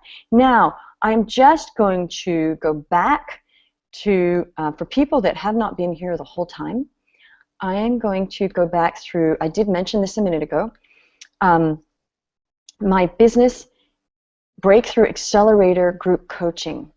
Again, this is starting in about a month. There you see. The page is right here, so you can go in and look at that. It's JeanneOmlor.com/business/breakthrough. Okay, I have, okay, so let's see, I just went on my Facebook for a second and I shouldn't have done that because because somebody sent me a message and I thought it was important. Okay, so we're going to go back to that. Sorry about that, guys. It's been a lot of, you know, this is very much about juggling back and forth today and making this all work. Okay, here we are. All right, so going to go do this, share it, and there we go. Okay, so I'm just going to go through this again for people that missed it. I am having a beautiful, spanking brand new group coaching program called Business Breakthrough Accelerator, starting in about a month. Normally it's $1,297. If you're listening right now, the price will be $997. It's great value because there are 8 very long coaching online seminars. They're on the phone, and then I stay on the phone as long as possible to answer all questions, get all people coached, and I'm keeping it very intimate so everybody gets a ton of coaching. All the calls will be recorded, as you see here, and you will have lifetime access, so you can get the very most out of them. You get transcripts of all the seminars for your lifetime review, membership to a private Facebook forum where you get support from me and others. And here's the info on it. As again, you can go here and Business Breakthrough. There we go. If you don't get that, please email me and we'll send you the link. A ton of things: client attraction, networking, voracious follow-up, productivity, branding, how to use social media, specifically for getting clients, marketing, review and recap, and I'm doing a special segment in that call about getting you to a place of confidence in your business. And not only that, I am throwing in these free bonuses. You get a private one-on-one business breakthrough phone coaching with myself, where I will take you to the next level. And then there's an online live private seminar where we deepen our business building expertise, and many other trainings. So it's great value. As I said, only $9.97, very limited time, then it goes back to the price. Okay, and there is a nice little button. Now, again, we are very open and we don't bite over here at JeanneOmlor.com. So if you want to get on a payment plan, you know, whatever happens, whatever we need to help you with to get you this training, okay, it's really going to be worth it. Okay, so now I'm going to unshare, and and we had another comment here from, okay. So I just want to see if there's any more comments. If there's anybody that wants some question answered, we are going to, okay, I think that we have answered all questions. I hope you've really, really enjoyed this. I just want to look at my notes to make sure I didn't forget anything. Yes, if you want any of the PowerPoints, again, please email info@JeanneOmlor.com, and we will email you any of the PowerPoints you want. Just specify which ones or all, and also a handout for the EFT so you can remember exactly how to do it. Great. It's been wonderful spending the day with you. I hope you've gotten a ton of value out of this. We will be putting this on YouTube. If you look at Jeanne Omlor TV, it will be up there in the next day or two in its entirety.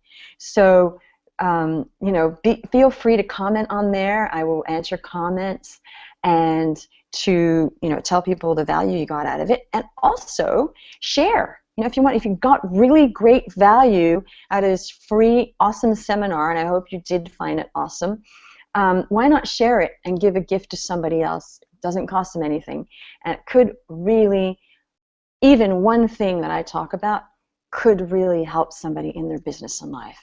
Okay, before I sign off, I just want to say one thing, and that is you are enough. And I wanted to address this, that, oh, thank you, Vicky, Apollonia. All of them was helpful. This day has gone so fast. This has been fantastic. Thank you so much, Jeanne. Oh, thank you so much, Vicky. I want to cry. Okay, so, so basically what I was saying is you are enough. And there is this conception that we are never enough. And I used to have this feeling, and sometimes it still visits me.